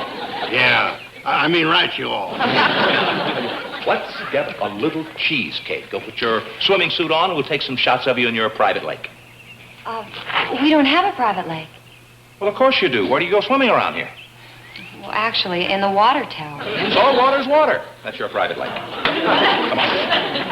Come on. All right, doll, here we go. Any of you girls come through yet? Oh, very good. Hey, you're catching on. I'm sorry. I thought you were finished. Nothing? How do you expect to earn your gold star? Oh, well, never mind. These 2 eggs will be enough. Okay. Now watch me closely. I take the 2 eggs in my hands thusly, then I spread out this ordinary handkerchief. What are you up to? Oh, hi, Steve. Just reviving my old magic act. This Ted Swift doing my publicity, I'll be a headliner overnight. The guy's a genius, Steve. Well, he's going to do your publicity? I'm not going to approach him till I can show him my act, so I'm doing a little rehearsing. Now, here's how it goes. You take the eggs and place them in the center of the handkerchief thusly. And you take the corners of the handkerchief, tie it together, like this. Then you take the handkerchief and you mumble the magic words. Alakazam. Alakazam. Then you take the handkerchief with the eggs in it and you slam it. I'm with you. Must have left out a Kazan. Oh, well, it was just a little minor slip-up. Just a... Well, that's a whole day's work for those 2 hens.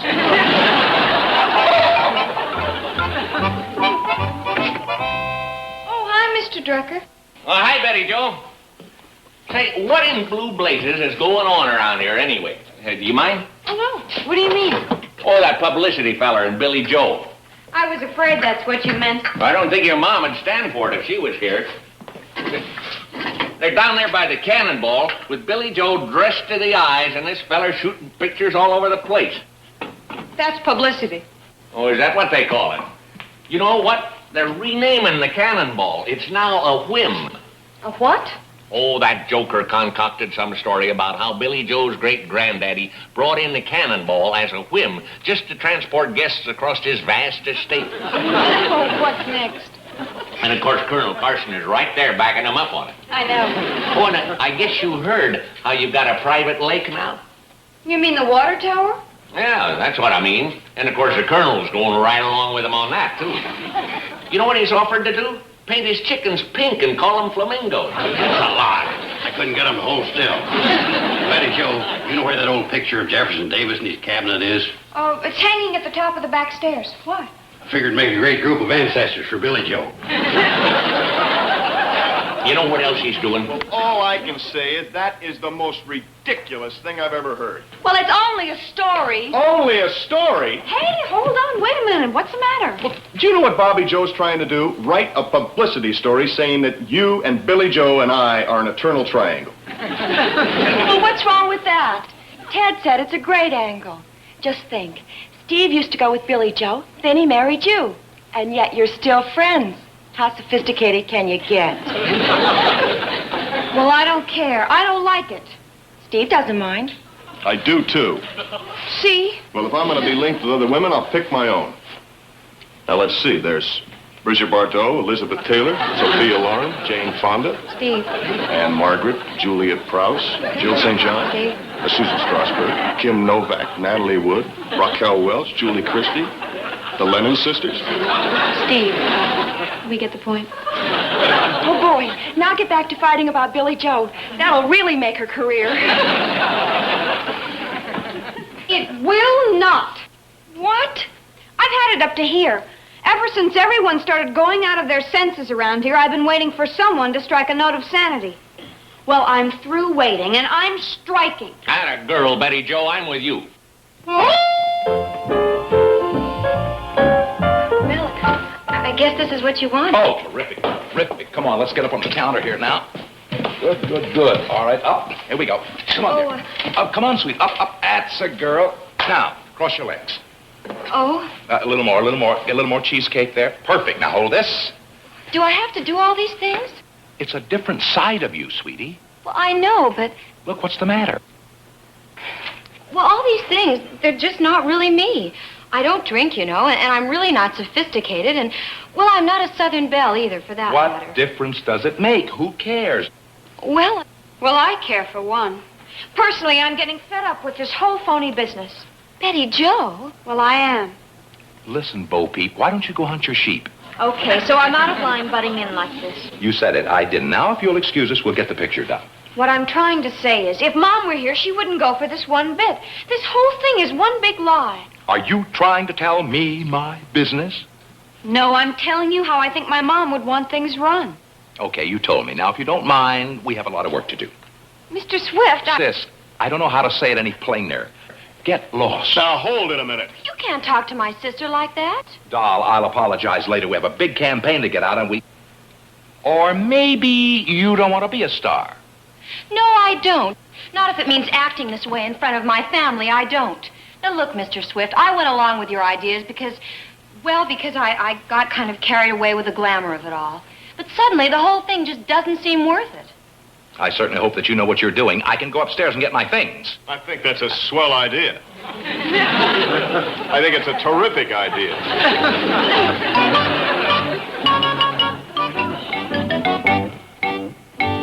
What's going on down here? Our guest is just leaving. Why don't you give him a hand with his bags? Oh. Wait a minute. You can't ask a cologne-wearing colonel to carry baggage.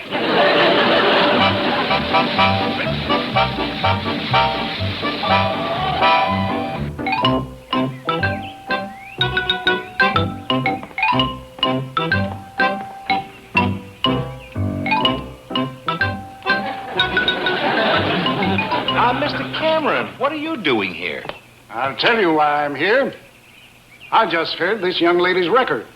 I tell you, I got so excited about it, I decided to come down here and help with the campaign.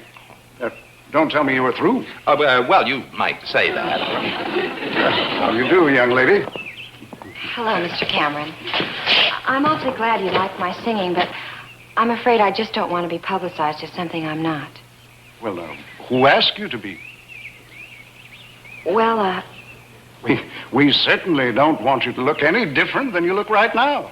Why, you fit in perfectly with this beautiful little place. Right? Oh, right. It's just the picture of the campaign that I dreamed up.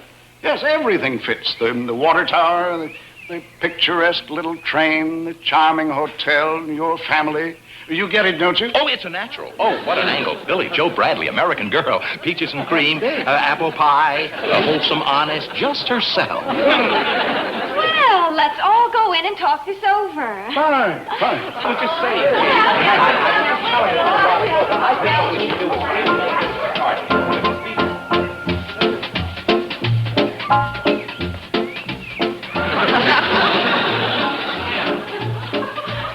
Well, at least I was colonel for a day.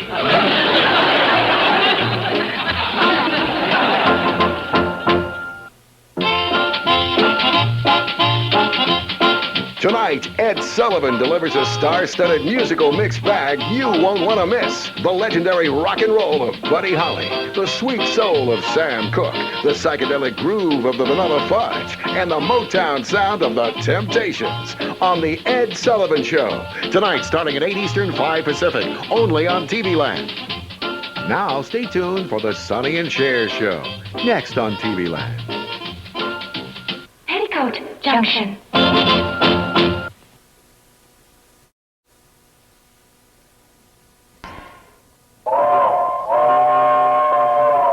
Come ride the little train that is rolling down the tracks to the junction. Forget about your cares, it is time to relax at the junction. Lots of curves, you bet, and even more when you get to the junction. Petticoat Junction.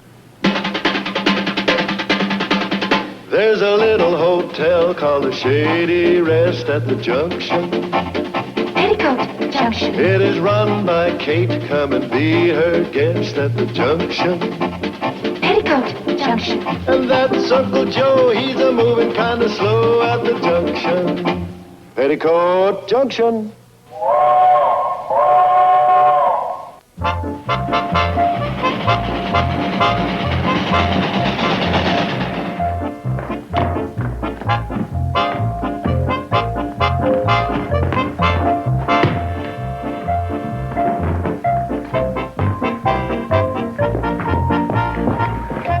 Good morning. Welcome to the Shady Rest. Thank you.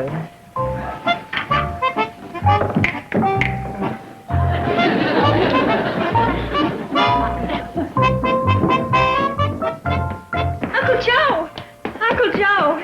We did it. Every room in the hotel is rented. We're completely full. No kidding. Won't Mom be thrilled when we write and tell her? Yeah, well, it was in the cards. You take skillful planning, top-level management, shrewd executive know-how. It had to happen. It sure helped if the Pixie Hotel burned down. Well, if you want to include that. Anyway, we've got our work cut out for us now. Yeah, we sure have, honey. It's going to take a lot of executive planning. Hi, everybody. Here's the mail. Oh, say, is there anything for me from the Old Boy Daisy Novelty Company? Sorry, Uncle Joe. Oh, gone.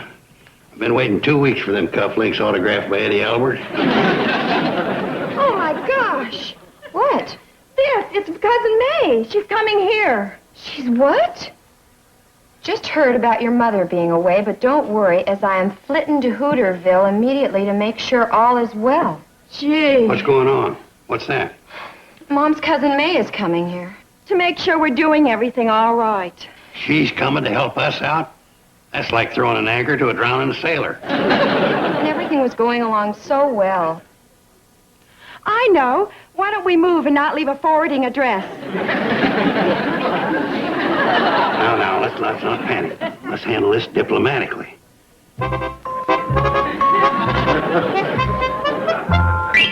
And so, if you don't mind being exposed to the bubonic plague, we'd love to have you.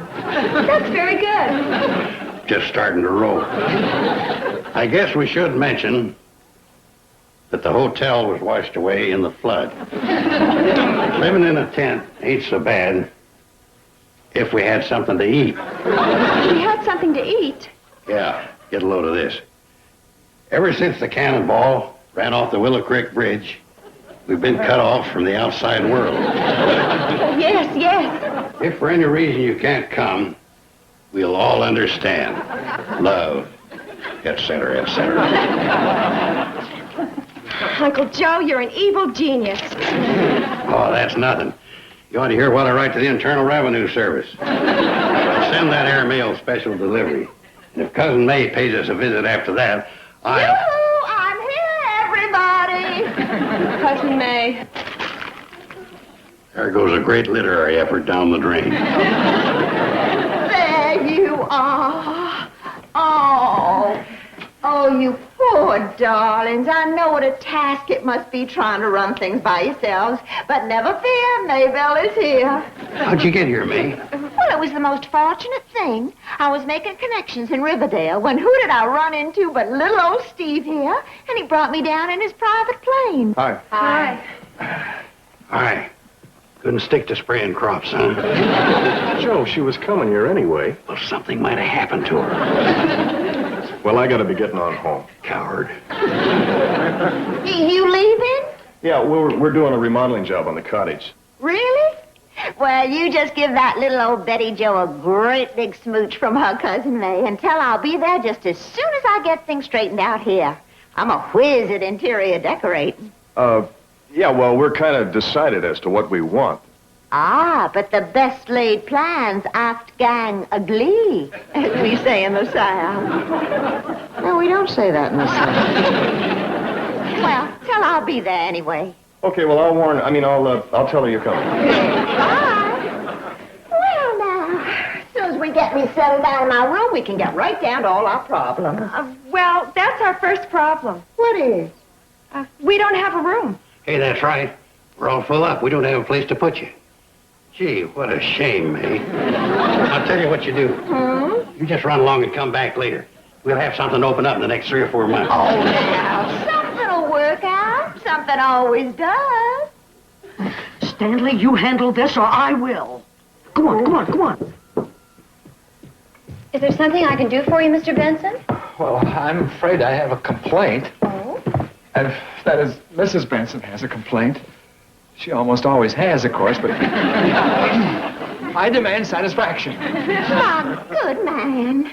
Yes, ma'am? I am Maybelle Jennings. My cousin Kate is the proprietor of this place, but I'm just here to help out while she's away. Now then, is there anything I can do for you, Mr. Benson. Stanley Benson. Benson. Yeah, well, I really don't know where to start. Well, first of all, we don't seem to have enough hangers in our closet. And I had to carry my own bags. And our window shade won't stay up. We're crying out loud. Is that all you want? Oh, now, Mr. Carson, is that a way to win friends? Surely you can see that in Mr. Benson here, you are dealing with a man who is used to getting his own way. Oh, you are a man of action, aren't you? Well... Oh, I can tell. I've seen men of action and authority at work. Sometimes they appear to be meek and mild, but that's only because they're so confident. Really? They don't need to bluster or swagger. This is a male fist in a velvet glove. Now, you just sit back and dictate exactly what you're demanding of us. Well, I'm not really demanding. Oh, of course you are. Pour it all out. Criticize anything you want. Well, I don't feel like criticizing. What do you mean, everything is all right? Well... Stanley? I was just telling Maybelle here, Miss Jennings, of our needs. Oh? I'm more or less in charge here. Oh, I see. Well, in that case, we don't have any needs. We're leaving. Leaving? That's right. Send someone up for our bags immediately. Come, Stanley. But, dearest... Stanley!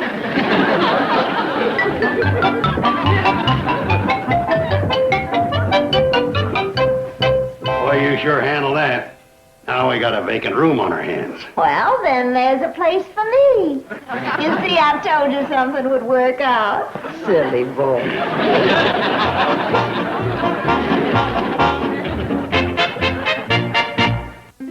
Petticoat Junction will return after these messages.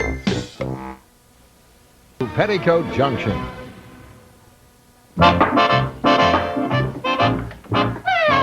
there, Mr. Drucker. Well, Cousin May, I heard you were in Hooterville. How are you finding things? Oh, well, it's been quite a struggle, but I finally managed to straighten things up at the Shady Rest. Well, I'm glad to hear that. Now, tell me, Mr. Drucker, how does the Shady Rest handle its account with your store? Oh, they generally pay me by the 10th. 10th of what? Well, it depends on how they're doing down there. Could be the 10th of January, the 10th of April, whatever. Goodness gracious, that doesn't sound very businesslike. Well, it's good enough for us. We always do everything on a handshake. Well, from now on, everything's going to be different. We're starting a whole new policy. What? You'll be paid in cash on the 1st of each month. Well, now, wait a minute. A thing like that could foul up my bookkeeping. And because you're going to be paid in cash on the 1st, we'll be expecting a little old 2% discount on everything we buy from the store. 2% discount? Now, hold on here. Well, I'm sorry, but that's the way it's going to be, Mr. Drucker. Does Kate know about this? No, but she'll thank me when she sees how I've corrected this slipshotty way of doing business. It's not slipshotty. It's just friendly, that's all. Well, it certainly seems slipshotty to me. I mean, nobody knows where anybody else stands.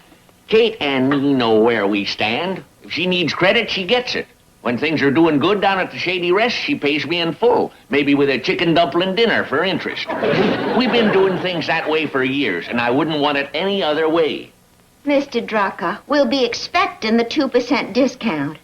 I'm sorry, but it's my duty to the Shady Rest to be firm about this. Well, I'm sorry, but it's my duty to me to turn you down. Mr. Drucker, do you know what this means? It means that the Shady Rest will be taking all of its business to that big new market in Pixley. Well, if that's the way it's going to be, that's the way it's going to be. Mr. Drucker, darling, did you understand what I just said? I said that... I understood perfectly. Well...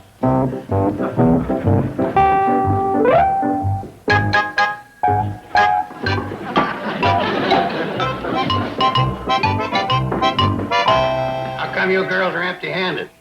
Mr. Drucker wouldn't give us any groceries. Our credit has been cut off. How'd that come about? As if I didn't know. You're right. It's all due to Cousin May. Yeah, well, this time she's going just a little bit too far. I can put up with most anything, but when she starts meddling with her groceries, she's asking for it. Where is she now? I think she was going to drop by Betty Jo's. I've been wanting to get over and see you, but we've been remodeling and... I know, Sugar. Steve told me all about it, and that's exactly why I'm here, to help you with the redecorating. Oh, well, Cousin May, we appreciate your help. Oh, now don't you worry your pretty little head. My goodness, darling, you're not imposing one bit. That's why I'm here to help. Now, I'll tell you what, you sit right down here and let's plan the whole thing. Now, first, I think we maybe ought to do something.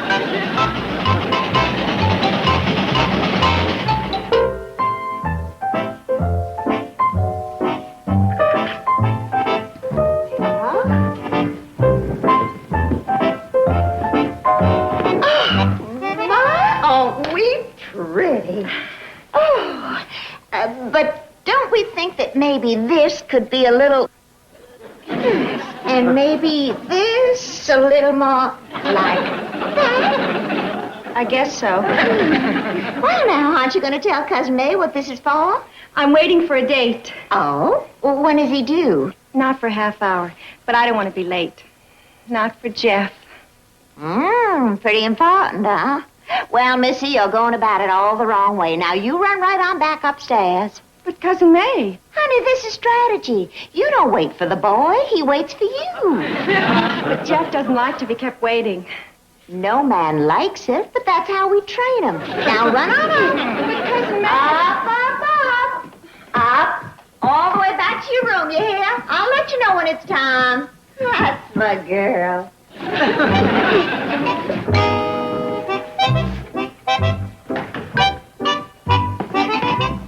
Yes? I'm looking for Barbie Joe. Oh? Which one are you? Which one? Boyfriend. She has so many, you know, flitting in and flitting out. Really? Well, my name is Jeff Powers. Oh, yes. She mentioned you might drop by.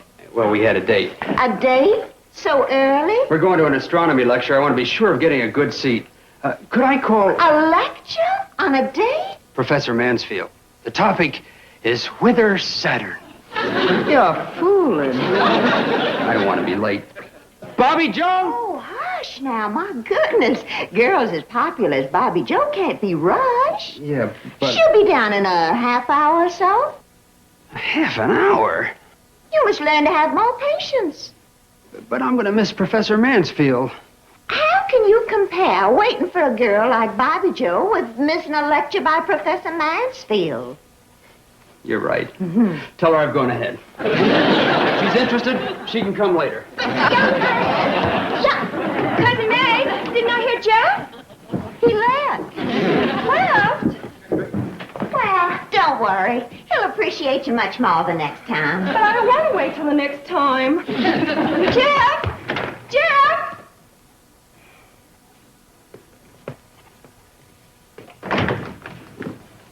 He's gone. Well, you showed him. Yeah, I showed him. Well, all he wanted to do was take you to a lecture. Now, what's the fun in going to a lecture? The fun is coming home.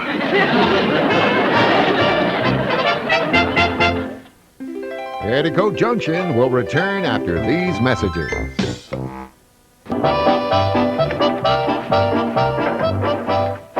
What do you want, stranger? Come on now, Sam. I come in to patch things up. Oh, you did, huh? Sure.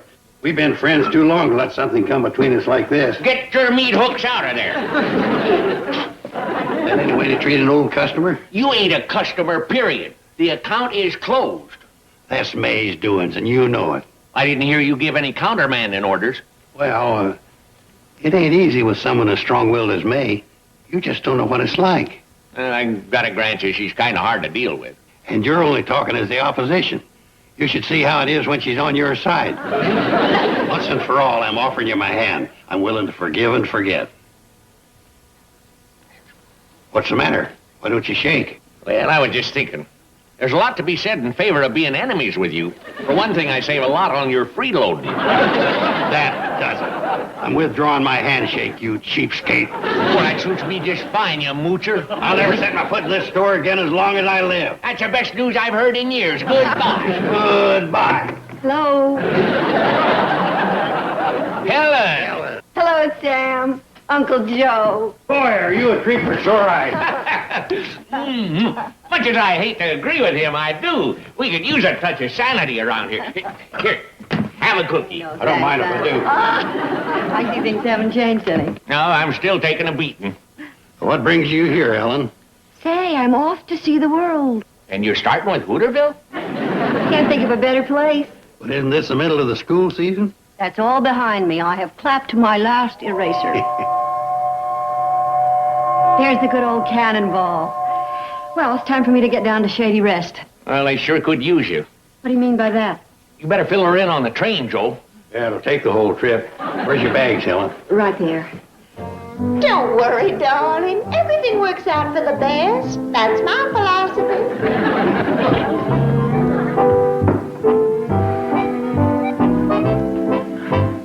And what did she do now? Well, while she was in Pixley, she ran into my agent, who was coming here to tell me about a booking he had for me in Topeka. The one you were waiting for? Well, she told him I wasn't interested in small town stuff. It had to be Chicago or nothing. And? Nothing. Oh, that's horrible. I've been waiting so long for this engagement, and she passes it off with everything works out for the best. That's the same thing she told me when Jeff ran out on me last night. And she's fixed it so I doubt if Steve will ever speak to me again.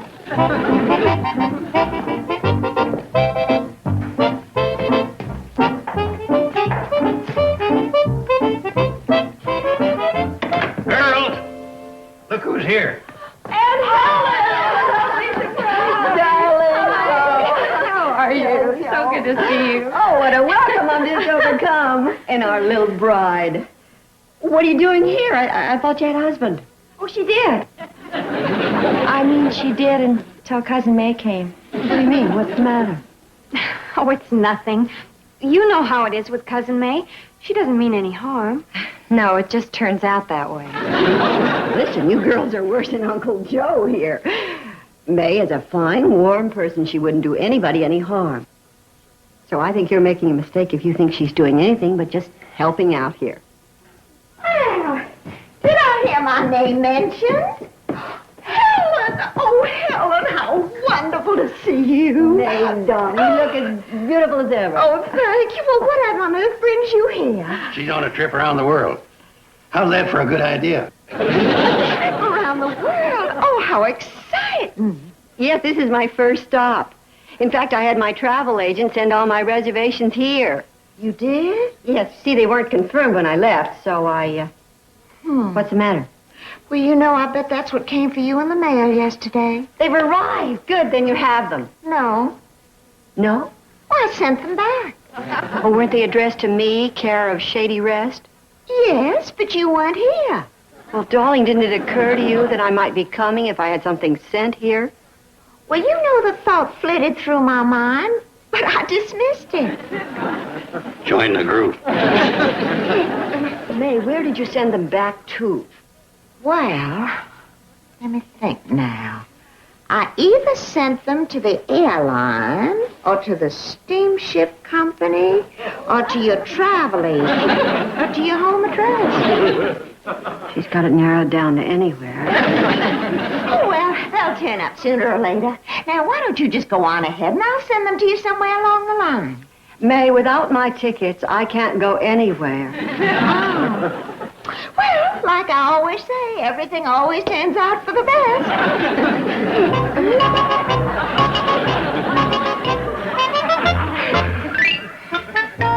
So now you see what we're up against. Well, it didn't take long to convert me. What are we gonna do? She's really very sweet and means well. But if she stays much longer... I got it. Why don't we drop her some hints that we want her to leave? You know, like change the lock on her door. Uncle Joe, that's mean. Yeah, I guess you're right. We don't want to hurt her. So let's do it in a kindly way. Let's give her a party. Oh, that's a great way to get rid of her. It could be. If it's a farewell party. I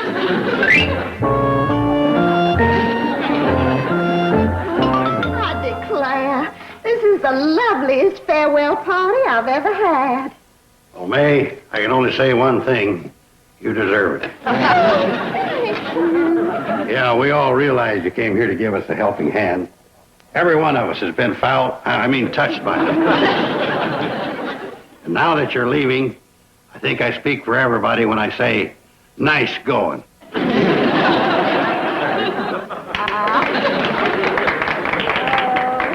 Well, bless you all, and goodbye. I'll eat to that. Make mine a big piece.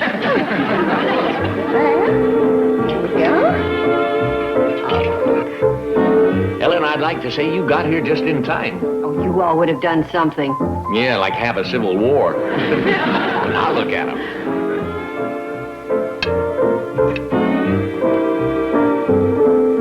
I may even leave the lid off the cookie jar when old Fatso comes around. Yes, sir, Ellen, you've done a job that even Kate couldn't do any better. Hey, don't you think it's about time for the coup de grace?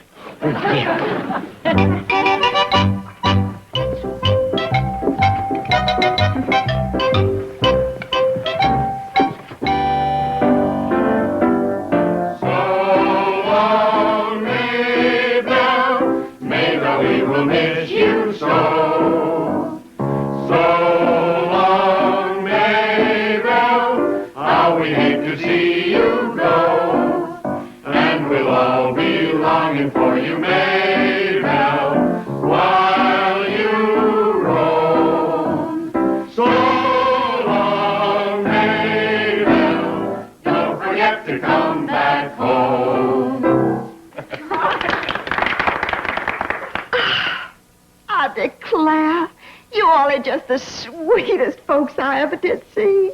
Well, May, we just wanted to show you how we feel. I know. And that's why I could never leave you now. You what? Well, knowing how you feel, I couldn't deprive you of me. May, dear, I know how much your offer means to these people, but they can't let you do it. The sacrifice is too much. Sacrifice?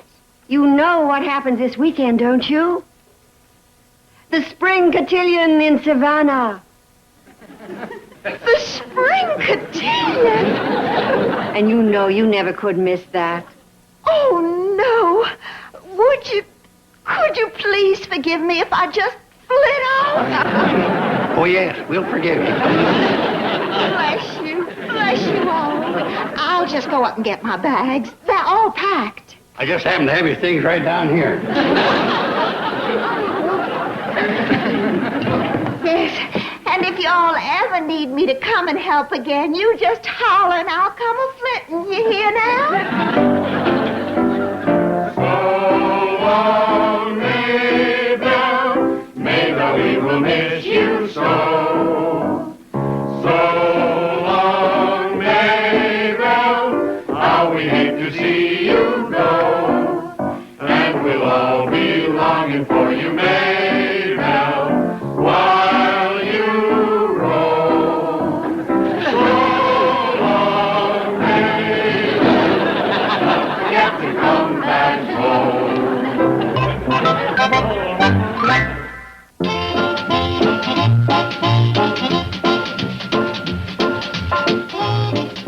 Up next, an hour of Eds. Stay tuned for Mr. Ed, followed by the Ed Sullivan Show, here on TV Land.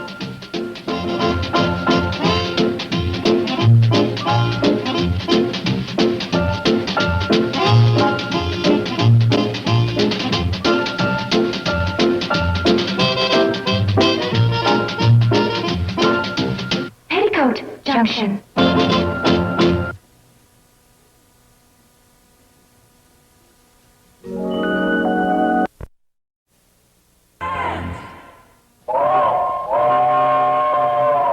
Come ride the little train that is rolling down the tracks to the junction. Forget about your cares, it is time to relax at the junction. Lots of curves, you bet, and even more when you get to the junction. Petticoat Junction. There's a little hotel called the Shady Rest at the junction. Petticoat Junction. It is run by Kate. Come and be her guest at the junction. Petticoat Junction. And that's Uncle Joe. He's a moving kind of slow at the junction. Petticoat Junction.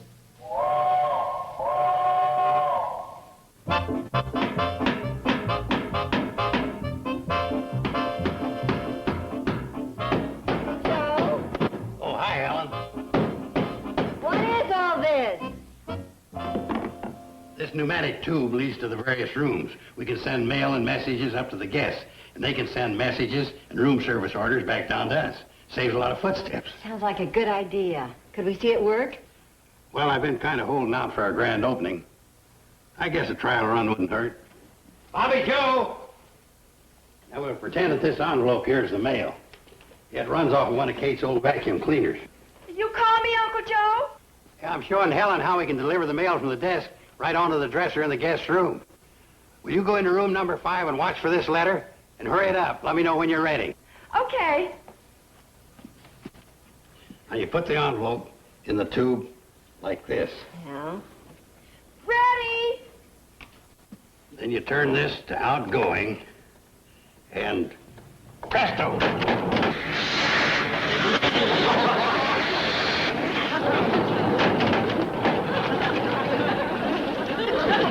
Still a few bugs I've got to work out. Works great at this end, Uncle Joe. It even removes the dust from the dresser. Oh, well, you get the general idea. Yeah, I get the general idea, and I think when you get the bugs worked out, it'll operate fine. Well, actually, when I... You really do? Yeah, I really do. Oh, well, you and me's going to get along just fine. Oh, say, now I got to run up to Drucker's and see if my Army surplus self-inflated raft showed up. Army surplus raft? Oh, didn't I tell you about that? That's another one of my innovations. You know, all the swanky hotels have what they call a sun deck, where the guests go and sunbathe. Well, the Shady Rest's going to have a sun raft. I'm floating it on top of the water tank. I charge all the guests 6 bits to climb the ladder. It's these little extras that give us the edge over the run-of-the-mill hotels. See you. So long. Oh, you know, I'd forgotten how interesting it is living around Uncle Joe. Hi, Jeff. Hi. I heard about Mr. Drucker letting you run the Hooterville World Guardian for another week. How are you doing? Good? Oh. You know, I wanted to make the Hooterville World Guardian live. I wanted to make it vital and vibrant. I'm afraid I'm failing. Oh, Jeff, don't say that. Why, a man of your ability and drive can't fail. Thanks for your confidence, but when your biggest story of the week is Ben Miller's butter churn breaks down. You know, that's going to have a tough time getting on Meet the Press. I know, but it's really not your fault. It's just that nothing ever really exciting happens here in the valley. But it's my duty as an editor and as a reporter to dig out a news item, to find an angle, to create excitement. I'm sorry, but around here, my Aunt Helen. Huh? You could interview her. She just arrived and she's staying here at the Shady Rest. It's worth a try. Let's go. After leaving the bustle of the big city, how do you feel about it here in the valley? Pretty dull. Unimaginative? Uninspiring? Backward? Say, that'll really shake up the people here in the valley. A person from the big city picking on Hooterville. Ooh, will they be up in arms about this? Terrific. Beautiful. What are you writing? About how you think Hooterville is dull, unimaginative, uninspiring. I didn't say that. You didn't? No. Well, couldn't you say it just a little bit? Not really, because I don't think it. I think the valley is peaceful and serene and wonderful. The answer to what I'm looking for. It is, huh? I'm sorry. Maybe we should explain. You see, Aunt Helen, every morning Jeff leaves Sam Drucker's store looking for an exciting story for the newspaper. But nothing ever happens. She's right. Nothing ever happens around here. Absolutely nothing. And keep them up or I'll plug you. $6.04? It's been a slow morning. Come on, Mac. You could do better than that. Where are you hiding it? Look, mister, I run a very small store here, and a lot of my business is on credit. Tell him, Joe. Yeah, if it wasn't for the money Sam takes in from running the post office, he could hardly make it. Post office? Thanks.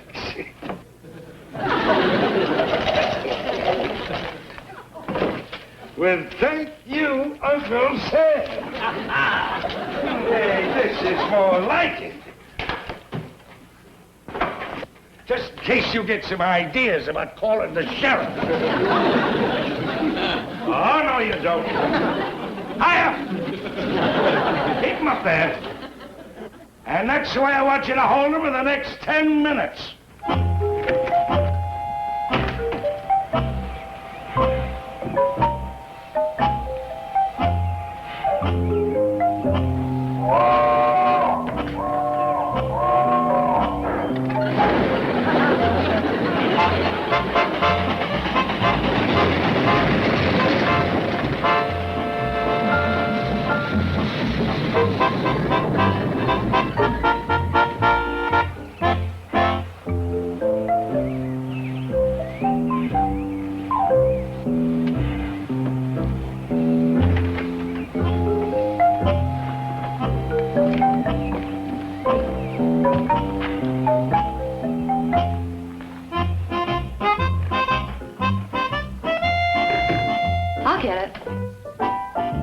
How do you do? Nice day, eh? Yes, it is. May I help you? I would like to get a room. Oh, fine. Do you want to sit here? I'll get the register. Thank you.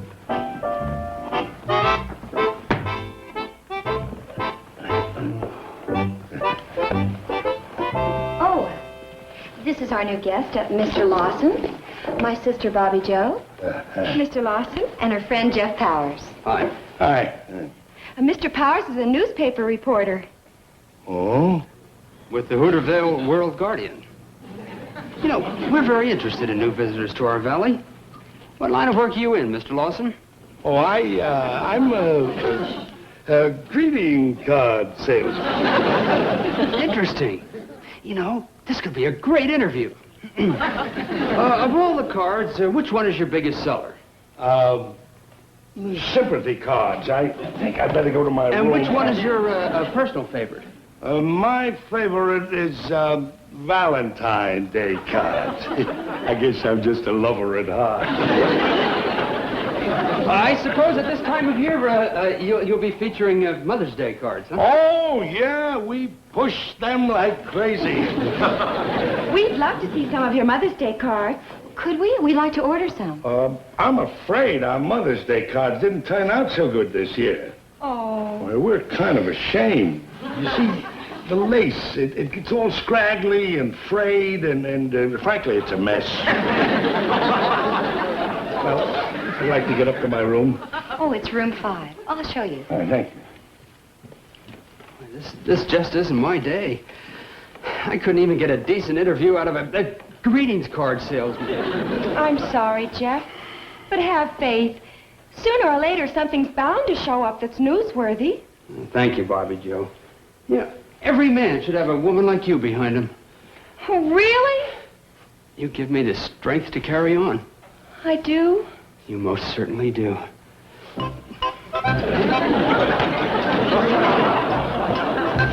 Onward and upward!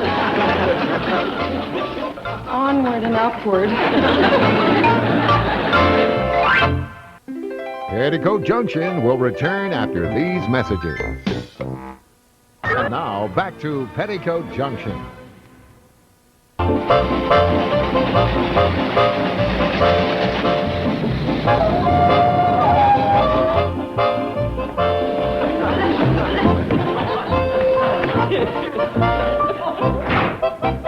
According to this, we still owe Mr. Drucker for last month. Well, according to this, Mom. Oh, Uncle Joe, what's the matter? boy, what I've gone through this morning. Oh, brother. Wrong, Joe. Say, Sam and me was held up this morning. What? Held up? By a burglar with a gun? Boy, it was... Yeah, by a burglar with a gun. How did it happen? Well, we was in the store. And this guy comes in and shoves a gun right in our face. Right in your face? Then what did you do? Now, wait a minute. You haven't heard anything Oh, yet. there's our new guest. Oh, Mr. Lawson, I'd like for you to meet our uncle, Joe Carson. How are you? Uncle Joe was just telling us about being held up at Mr. Drucker's store. Oh, well, that must have been a frightening experience. Well, you'd never know unless you was there. Did you recognize him if you ever saw him again? Well, he was wearing a mask. But with my keen, perceptive, detective-type mind, I think I'd know the guy anywhere. How big a man was he? Oh, he was a big bruiser. Take him. He was at least a foot taller. Well, I'm going to go out and stir up some more business. Yeah, well, watch yourself. This guy's still on the loose. Mr. Lawson is a greeting card salesman. Oh. Oh, really? Glad to hear that. I used to dabble in greeting card verses myself. Oh? Without a shadow of a doubt, you're my sweetheart in every way. And speaking of shadows, let me say, happy, happy Groundhog Day.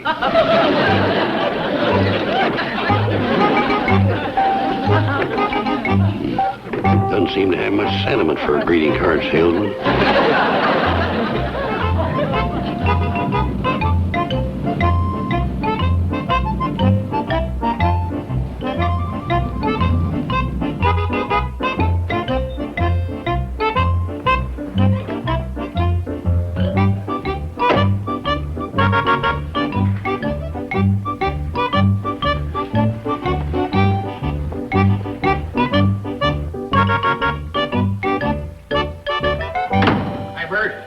Joe. I understand you were with Sam Drucker this morning when his store was held up. Yeah, I was with him. Must have been pretty scary, huh? Scary. Sam hadn't held me back, I'd have nailed him on the spot. Oh, really? Yeah, I'd have given him my correspondence school karate chop. I chopped him in pieces.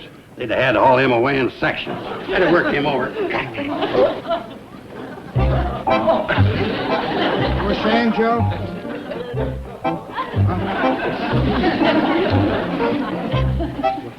Hello, Sheriff Crandall. Oh, hi, Sheriff. So, you were in on the holdup at Sam's, huh? Yeah, I was there. How come you can loll around here having shades when the country's overrun with criminals? What do you mean, overrun with criminals?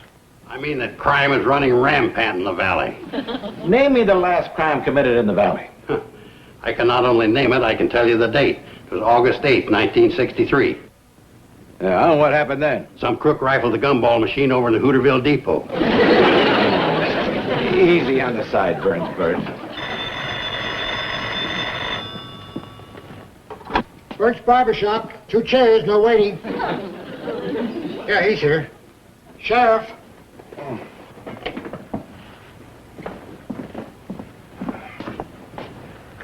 Sheriff Crandall. Yeah? When?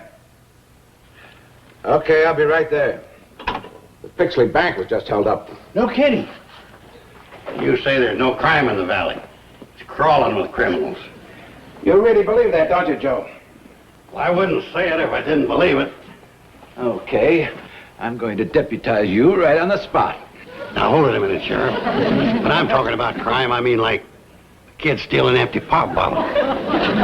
People being overdrawn with books at the library. Raise your right hand. Raise your right hand. Raise your right hand, Joe. Now, repeat after me. As a deputy of Pixley County. As a deputy of Pixley County. I hereby swear to uphold the law and order of this sovereign state. I hereby swear to hold the law and order of this sovereign state. Congratulations. There's a gun for you over at the station.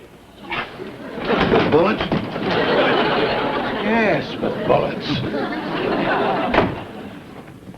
I wouldn't worry about it, Joe. I wouldn't give that deputy business another thought. That crook's probably out of the county by now. Yeah, there's nothing to worry about. Have a chair, Joe.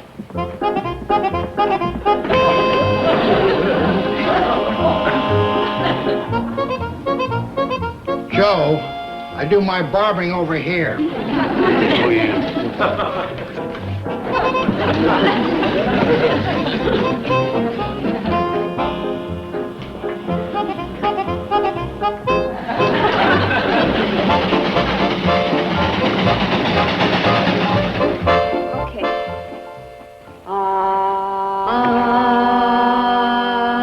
Sounds pretty good. Yeah, I bet. Oh, hi, Uncle Joe. Hi. Hey, let's go back to the bridge, you guys. Yeah, let's okay. start right here, and then we'll see what'll happen. Uncle Joe. A life raft or something arrived at the depot for you, so Floyd and I brought it down. Oh, yeah, the Army surplus raft. I had him put it up in your room, because I knew... Betty Joe, I appreciate it and thanks. But right now I've got more important things to think about. Something wrong? Well, with this crime wave in the valley, the sheriff has made me a deputy. Oh, hey, deputy! I was scared before, but now with the deputy in the hotel, I'm not a bit afraid. Yeah? Well, where's your gun? Didn't they give you one? I'm going to use my hunting rifle. It's up in my room. I got to go get it and report back to the sheriff. The way things are going, this bandit might be anywhere. Hey, Joe, can I see you? It's important. Understand you're a deputy now, huh? Yeah. What's up? Well, I ran into the sheriff in Pixley, and he wanted me to fly these down to you. Could be a lead on catching the crook. Now, you see, the idea is to put these various parts of the photograph together, and you come up with the crook. I know all about it.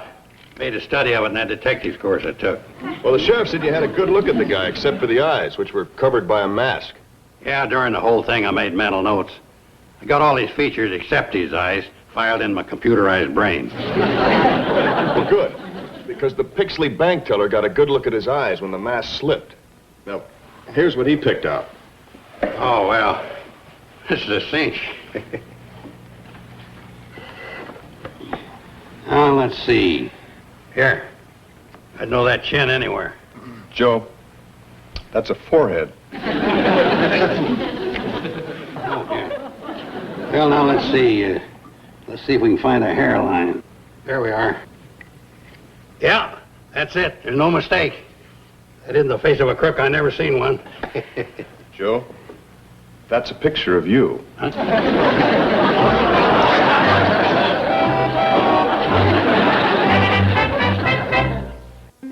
Petticoat Junction will return after these messages. Hello, everybody. What's going on here? A little detective work. Been made a deputy, you know. Oh. Where are you going with this? Up to Mr. Lawson's room. You know how he likes to eat alone, and it's about that time. Well, I can take it up to him. I'm going up anyway. Oh, thanks, Joe. Oh, Joe, One other thing the sheriff wanted me to give you. This is a list of the serial numbers on the $20 bills stolen from the Pixley Bank. He said you should be on the lookout for them. Okay. Stupid sheriff. The bandit's probably spending one of these right now in the coffee shop next to the jail. Come on, shortstop. Time we were hurrying home. All right. I've got to start preparing your dinner. Well, in that case, what are we hurrying for? Bye. Bye. Bye, kids.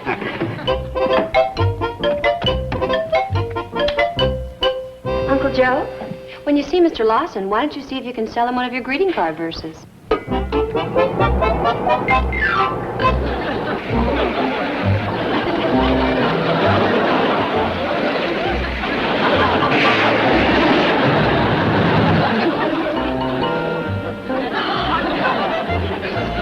What do you know?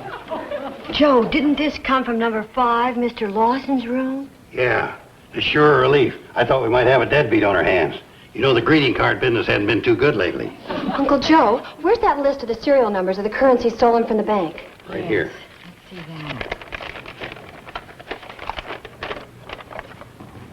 that. Now, there's a coincidence.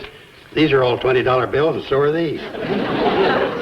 Look at that. L2250370. L2250370. Hey, how about that? You know, that poor guy could get into a lot of trouble. He's got the same number on his bills that they're looking for. Well, if we vouch for him, we can... Oh, no. You don't think that he... Has to be. What are we going to do? He's probably armed. With a gun. Doggone them sheriffs. They're never around when you need them. I thought he made you a deputy. Oh, yeah. You know, it would help if you had your gun. Yeah, sure. It's up in my room. Maybe I better go get it. Yeah, that would probably be a very good idea. Be careful, Uncle Joe. Yeah, the bandit will probably shoot to kill. Well, I was only trying to give him courage.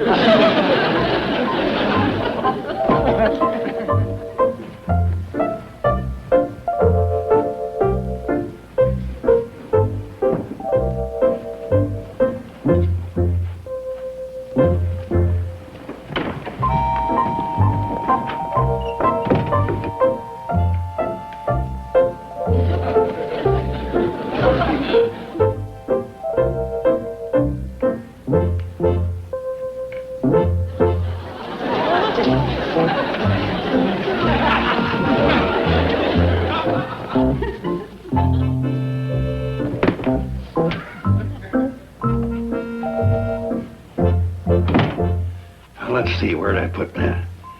See, I went rabbit hunting.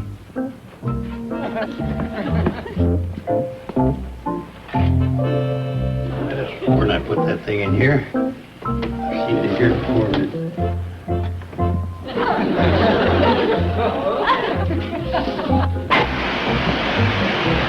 Oh, let's see if I put it in this closet.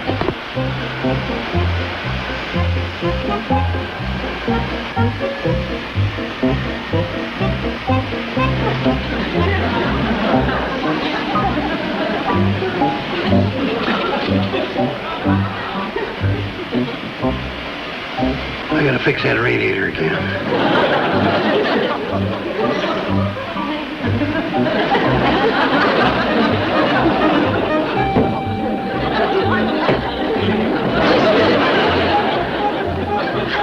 Boy, if it ain't one thing, it's another. Okay, you, what are you doing back there? Well, that'll teach you. Never heard of the inflated life raft in the room trick, huh?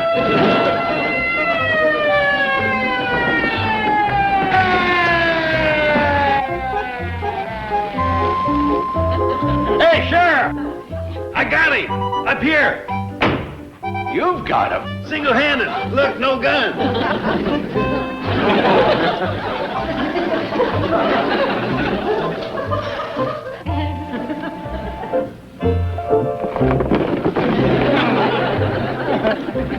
No wonder I got it for $3.98. You can't get away with this. The sheriff's coming.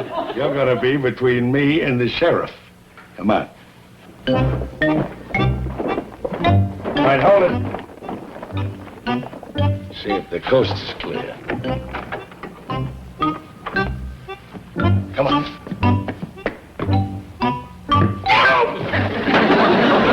The old hat pin in the wallet trick.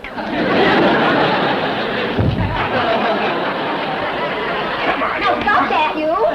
Stop it! Where's my gun? All right, stop that. Get on your feet. I don't know how you did it, but you'll get a reward for this. Well, I didn't do anything. Uncle Joe is the hero. She says you're the hero. Yes, he's the one who fell on this man's gun. Oh, yeah, Sheriff. It's the old pretend you faint and fall on the gun trick. All right, you march. Better get him out of here, Sheriff, before I do something. One thing I can't stand is a bad apple. Even your Mother's Day cards were no good. Come on, Helen. You don't have to worry with me around.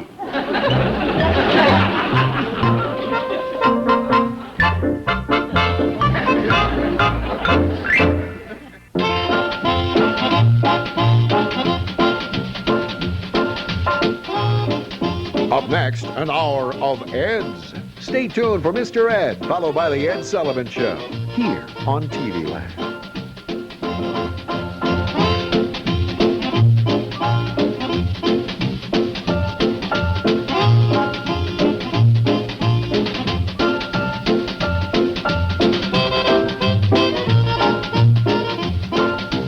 Petticoat Junction.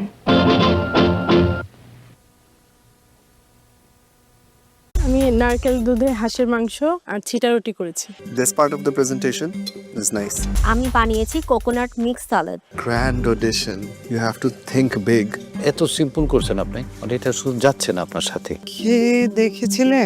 Ma'am দেখেছিলাম। সেদ্ধ হয়নি। Sweetness-টা অনেক বেশি। Thank you. এবারে রাজশাহীর প্রতিযোগী মৌসুমী কবির।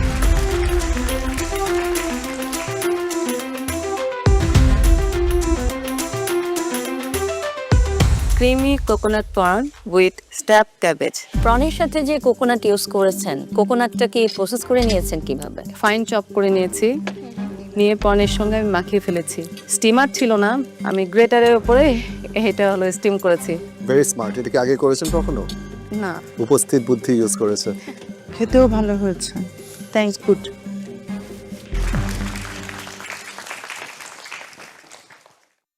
এবারে আবারও চট্টগ্রামের প্রতিযোগী ফারহা বাড়ি, চলে আসুন।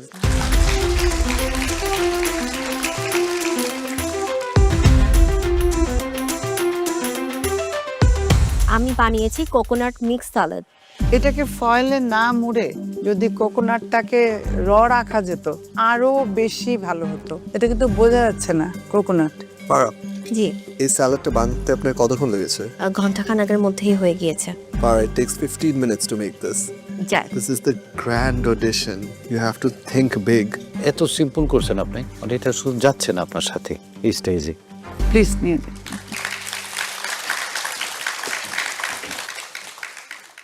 সাইমা বিনতে হানিফ চট্টগ্রাম থেকে, চলে আসুন ফুড নিয়ে।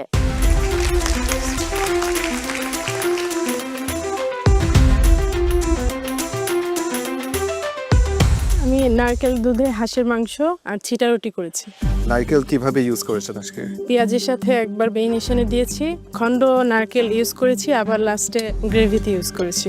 This part of the presentation is nice. মানে এতক্ষণ যতগুলো রেসিপি খেয়েছি, মানে ফার্স্ট আপনি হাঁসের কোনো প্রিপারেশন দেখলাম। Thank you. এই রিস্কটা নিছে উনি আর কি, এটি সবচেয়ে বড় ব্যাপার আর কি। হাঁসের মাংস কুক করার জন্য সময়ের দরকার। Okay, thanks very much. Thank you.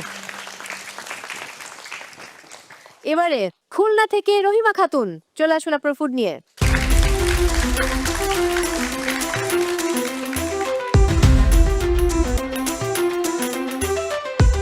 Coconut rice, coconut vegetable prawn.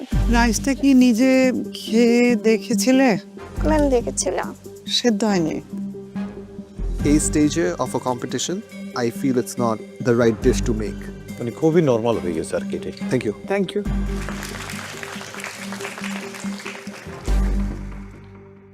এবারে বরিশালের প্রতিযোগী সাবরিনা আক্তার।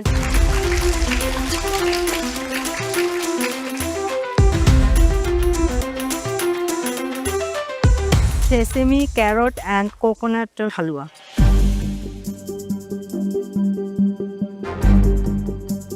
এর মধ্যে কি স্যাফরানও ইউজ করা হয়েছে? না, একটু সামান্য এলাচি গুঁড়া দিয়েছি। এগুলো কোকোনাটের গন্ধটা একদম শেষ করে দিয়েছে। নাই। I feel sweetnessটা অনেক বেশি। Thank you very much. Thank you.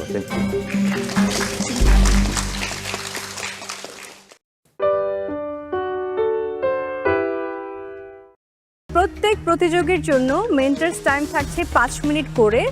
আজকে আমাদের ফিশ ফিউশন এই সেগমেন্টের জন্য রাঁধুনি গ্রোসারিতে যাওয়ার সময় থাকছে 15 মিনিটস আর কুকিং টাইম থাকছে 1 আওয়ার।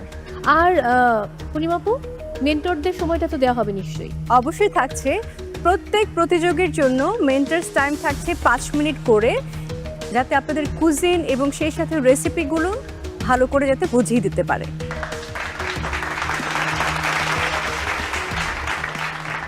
Thank you. আমি আমার 3 বিজ্ঞ বিচারককে অনুরোধ করব তাদের আসনে বসার জন্য। অনেক ধন্যবাদ।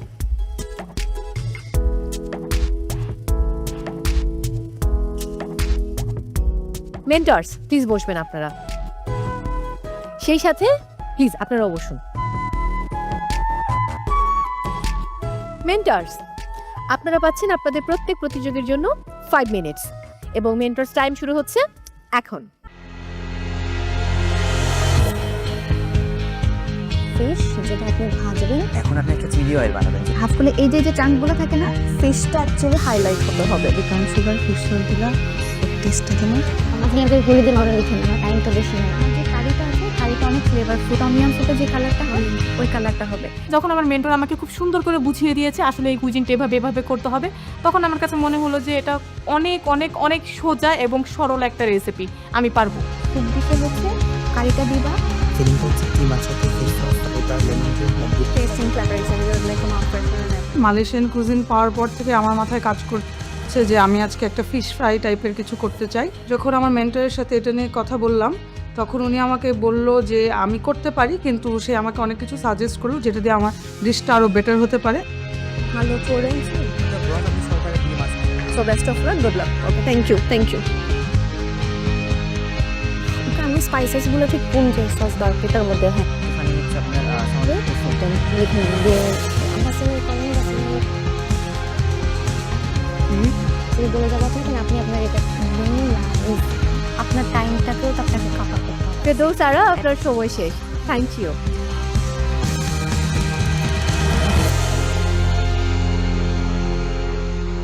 পার্টিসিপেন্টস, এবারে রাধুনী স্টোরে যাবার পালা। আর আপনারা সবাই জানেন রাধুনী স্টোরের জন্য আপনাদের সময় হচ্ছে 15 মিনিটস। সো আপনাদের সময় শুরু হচ্ছে এখন।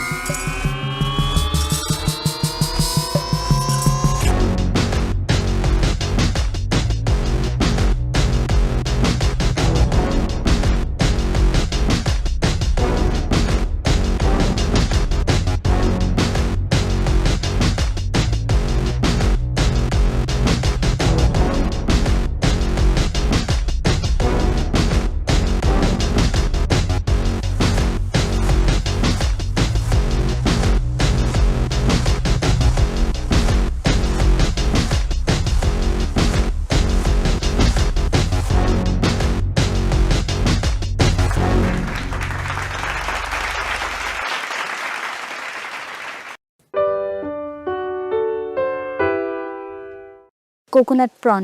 অ্যাকচুয়ালি এই আইডিয়াটা কিভাবে আসলো আপনার মাথায়? ভাবছিলাম কালারফুল কিছু একটা করব, এন্ড দেন চাচ্ছিলাম যে একটু হেলদি হোক। মালয়েশিয়ান লাক্সা ইন্সপায়ার্ড একটা কোকোনাট ব্রথ বানিয়েছি। গ্র্যান্ড অডিশন, মানে এত বড় মঞ্চের জন্য ডোন্ট ইউ থিংক এটা একটু বেশি সিম্পল ডিশ হয়ে যায়? এবারে চট্টগ্রামের প্রতিযোগী ফারমিন আজাদ, চলে আসুন আপনার ফুড নিয়ে।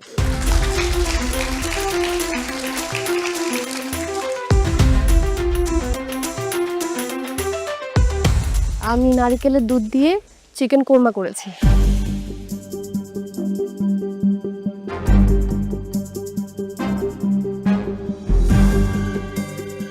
এই রাইস এত মিষ্টি হওয়ার কারণ?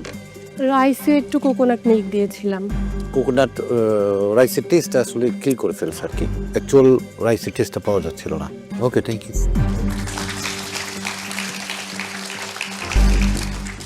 এবারে খুলনার প্রতিযোগী আসমাউল হুসনা মিম।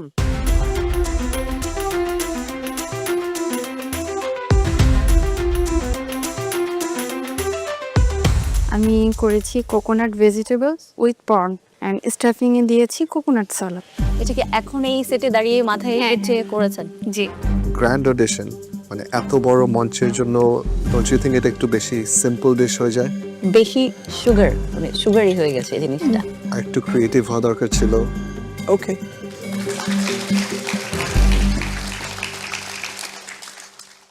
এবারে বরিশালের প্রতিযোগী নওশিন মুবাশশিরা।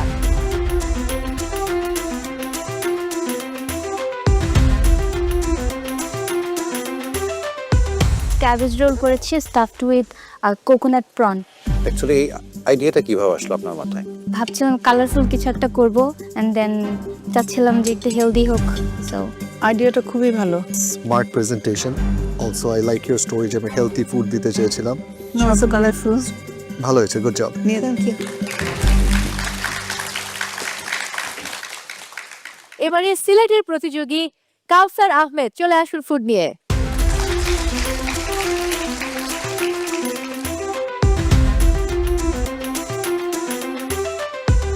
আমি আজকে বানিয়েছি spicy coconut chicken delight with lemon coconut rice. অনেক সুইট। আপনি কি কেচাপ সুগার অ্যাড করেছেন? Ketchup use. কেচাপ আপনার কোকোনাটের গন্ধটাকেও নষ্ট করে দিয়েছে আর এক্সট্রা একটা সুইটনেস বাড়িয়ে দিয়েছে। শুধু সসটাই ডমিনেট করছে। ওকে, থ্যাংক ইউ। ওকে, সো এবার আমন্ত্রণ জানাচ্ছি ঢাকার প্রতিযোগী শেখ সেজুতিকে, চলে আসুন আপনার ফুড নিয়ে।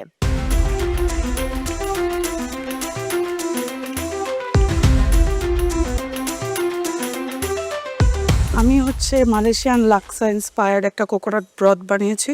Presentation looks very nice.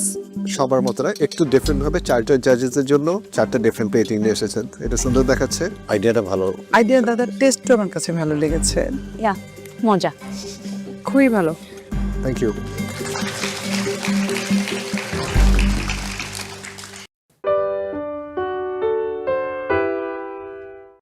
আজকে শুরুটা মিষ্টি মুখ দিয়ে হলো, মানে সুইট ডেজার্ট খেয়ে একদম পুরো ফিদা হয়ে গেলাম। ভয় পাচ্ছি আপনার জানকে যে চ্যালেঞ্জ করেছি। সো এবার আমি আমন্ত্রণ জানাচ্ছি ঢাকার প্রতিযোগী নাশিতা বাশারকে, আপনার খাবার নিয়ে চলে আসুন।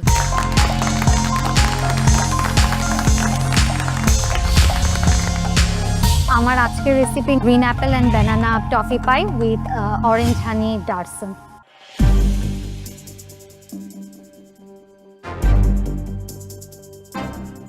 সেটা উপরে পাইপিংটা কি ফ্লেভারস দিয়ে করেছেন? যেহেতু আমার অরেঞ্জ ডার্সন ছিল, আমি একটু অরেঞ্জ এসেন্স দিয়েছি। ভিতরের ফিলিংটা কি অ্যাপেল?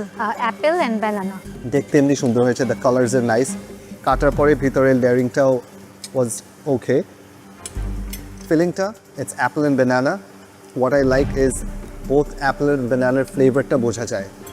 আপনি যেটা বলে সেল করছেন বা যেটা নাম দিচ্ছেন ওটার সাথে ম্যাচ করে জিনিসটা। সুইটনেস ইজ পারফেক্ট, টার্টটাও সুন্দরভাবে কুক হয়েছে and overall I think it was a good try. Nashita আমার কাছে খুব ভালো লেগেছে।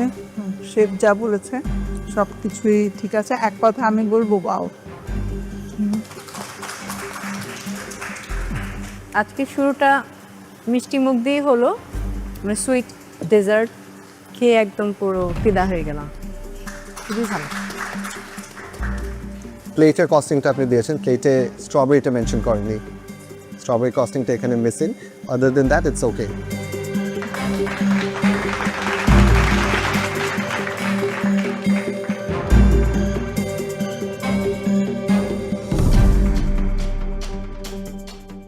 এবারে জয়পুরহাটের কুমু, দেখা যাক তার রেসিপি কতটা টেস্টি হয়েছে। চলে আসুন।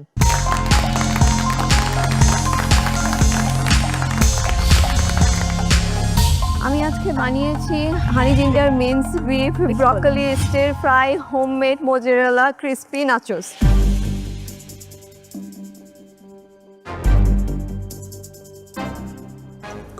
এই তিনটা কি? তিনটা সস বানিয়েছি। গ্রিন কালার যেটা দেখা যাচ্ছে এটা হচ্ছে কোরিয়ান্ডার আর পিনাটসের একটা সস। এটা হ্যাঁ। আর এটা আর ইয়েলো যেটা মাস্টার্ড ইয়েলো কালার, এটা অ্যাকচুয়ালি মাস্টার্ড মেও একটা সস। আর এইটা হচ্ছে হানি জিঞ্জার ট্যামারিন্ড একটা sauce. Plating looks really nice. অনেক সুন্দর হয়েছে। The nachos are crispy. I think it was very smart of you যে দুভাবে nachos করা। It is safe থাকা যে আমি ওভেনেও করছি আবার ডিপ ফ্রাইও করছি। আপনার রেসিপিতে ব্রকলি ছিল, বাট এটাকে মিন্স করে বিফের সাথে দিয়ে দিয়েছেন। I think that was very smart. Excellent একটা আইডিয়া ছিল।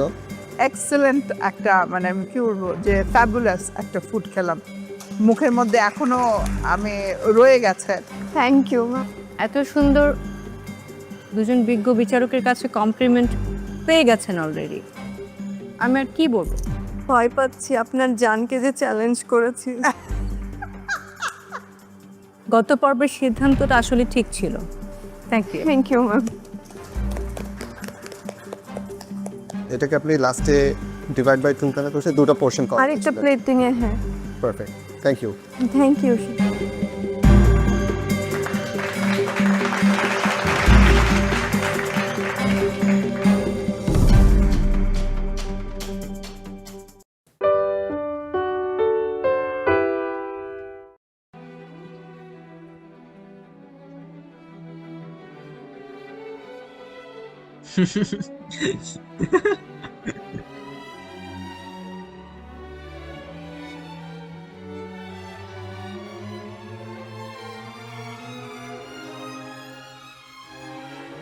Đúng không? Đúng không?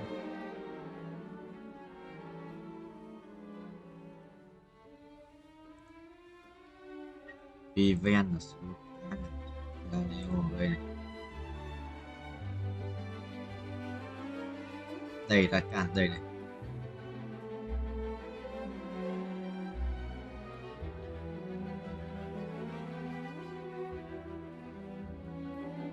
Hắc ám song đấu hiền giả. Thì là cái song đấu này. Bây giờ kích cái gì à?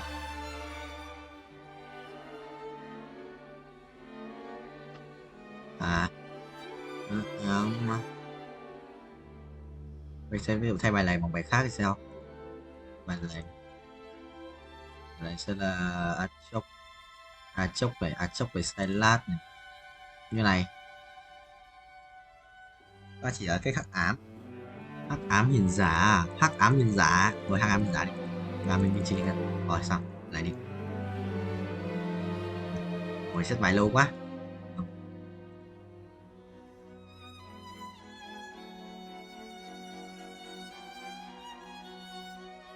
Wow, trời, sự căng ấy.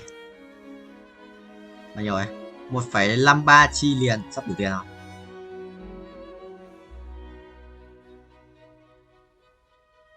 Chuẩn không vợ ai.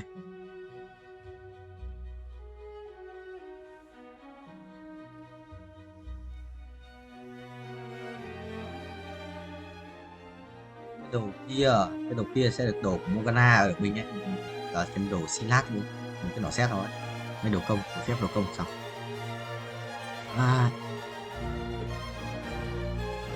Cái đéo ở đây.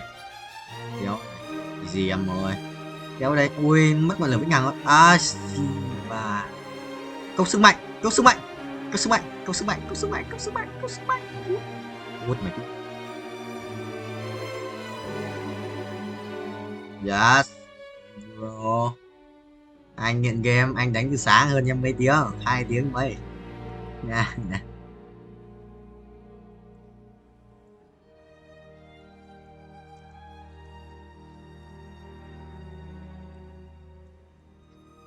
Ai à? What the hell? What the? Chuẩn như vậy. Quý vậy. Lúc mà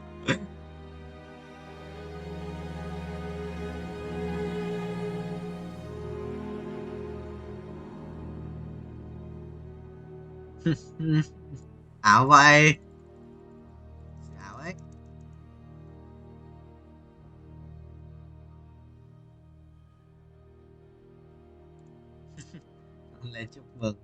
Hay là lên gì an ủi à? Hay lên khóc thương à? Chi. Từ từ anh phải áp này. Ôi giời, kia tí thì tắt bố, thương bố à? Ôi không, tôi quay được là bao nhiêu? Là 5 tiếng không hai. 3 rưỡi à?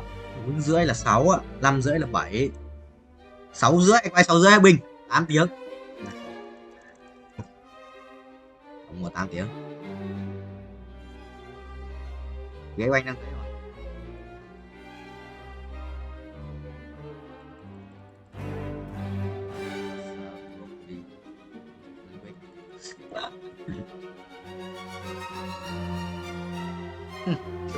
Chôn à? Đơn bố à?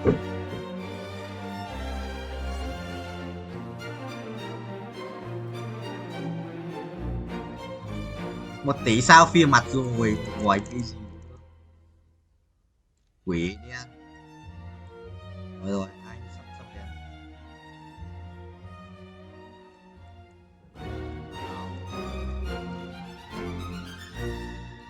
Được. Qua trời phải di liên tục á.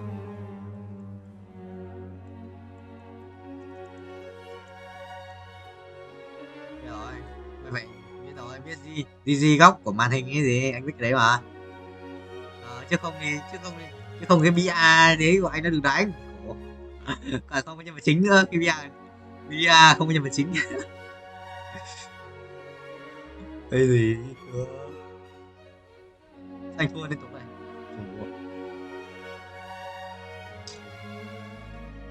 Kệ đi, để sau giao đá, để biết đánh giao đá không biết.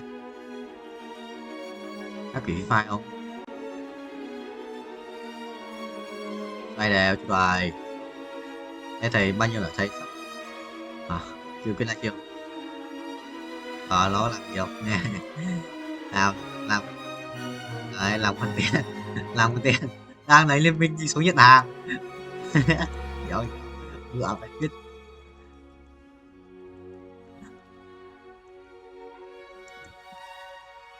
Ôi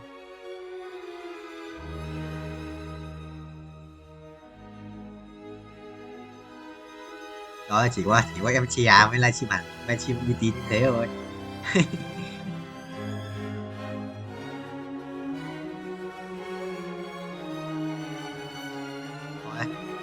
Anh B Nguyễn á, ví dụ mà sinh nhật thì anh ấy tặng Mai Linh Quất à? Quất rồi heo Quất hay là vếp? Quất hay là vếp?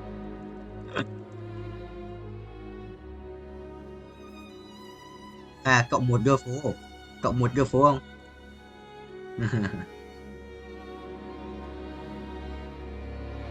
Quất à?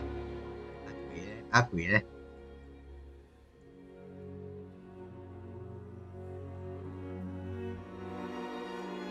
Cái gì?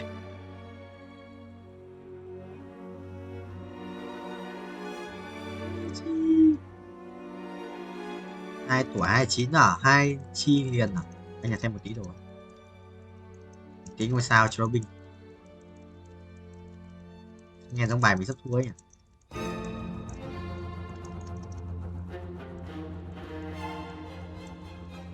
Em phải nhặt đúng đồ ấy.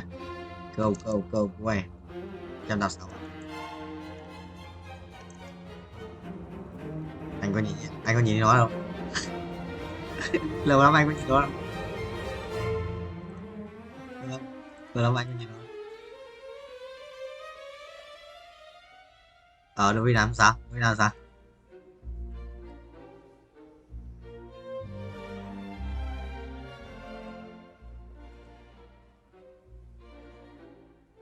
Mày cũng làm à?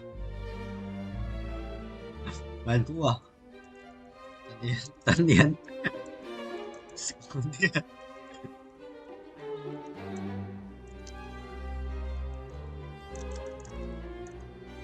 Bây ngày có pet xịn thế? Ngày có 5 con pet à? Ôi cái nhau đấy. Trôn tao. Quý đây. Thằng Nam mày lên chuyện với ai vậy? Cái thằng có 100 con iPhone 15. Đâu 100 phải mới nào 100 đi xin cái thằng có sao nó cứ tự ấy nhở, nó có mấy con gì chỗ tao ấy, thực sự là phải đi rút không.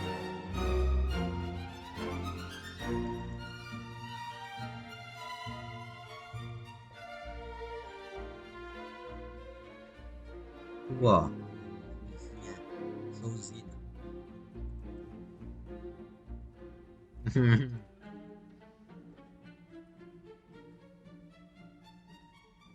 Em làm quý lợn đi. Rồi đánh hắc ám mà. Hắc ám tranh bài.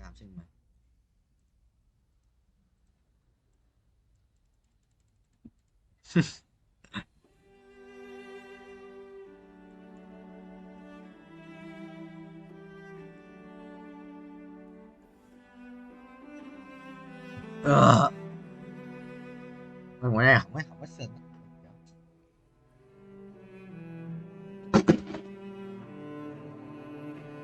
Chiều em không đấy, nó dùng thời đấy rồi mà ta đứng đây.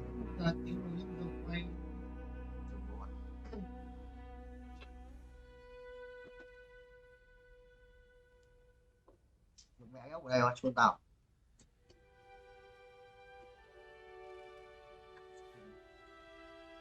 Cả cái góc ở trên. Và sao?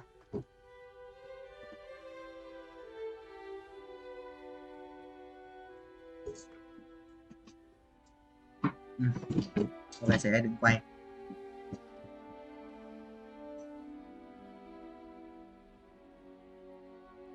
Ví dụ mà đứng quay có được không hả Tuấn? Đứng quay có được không?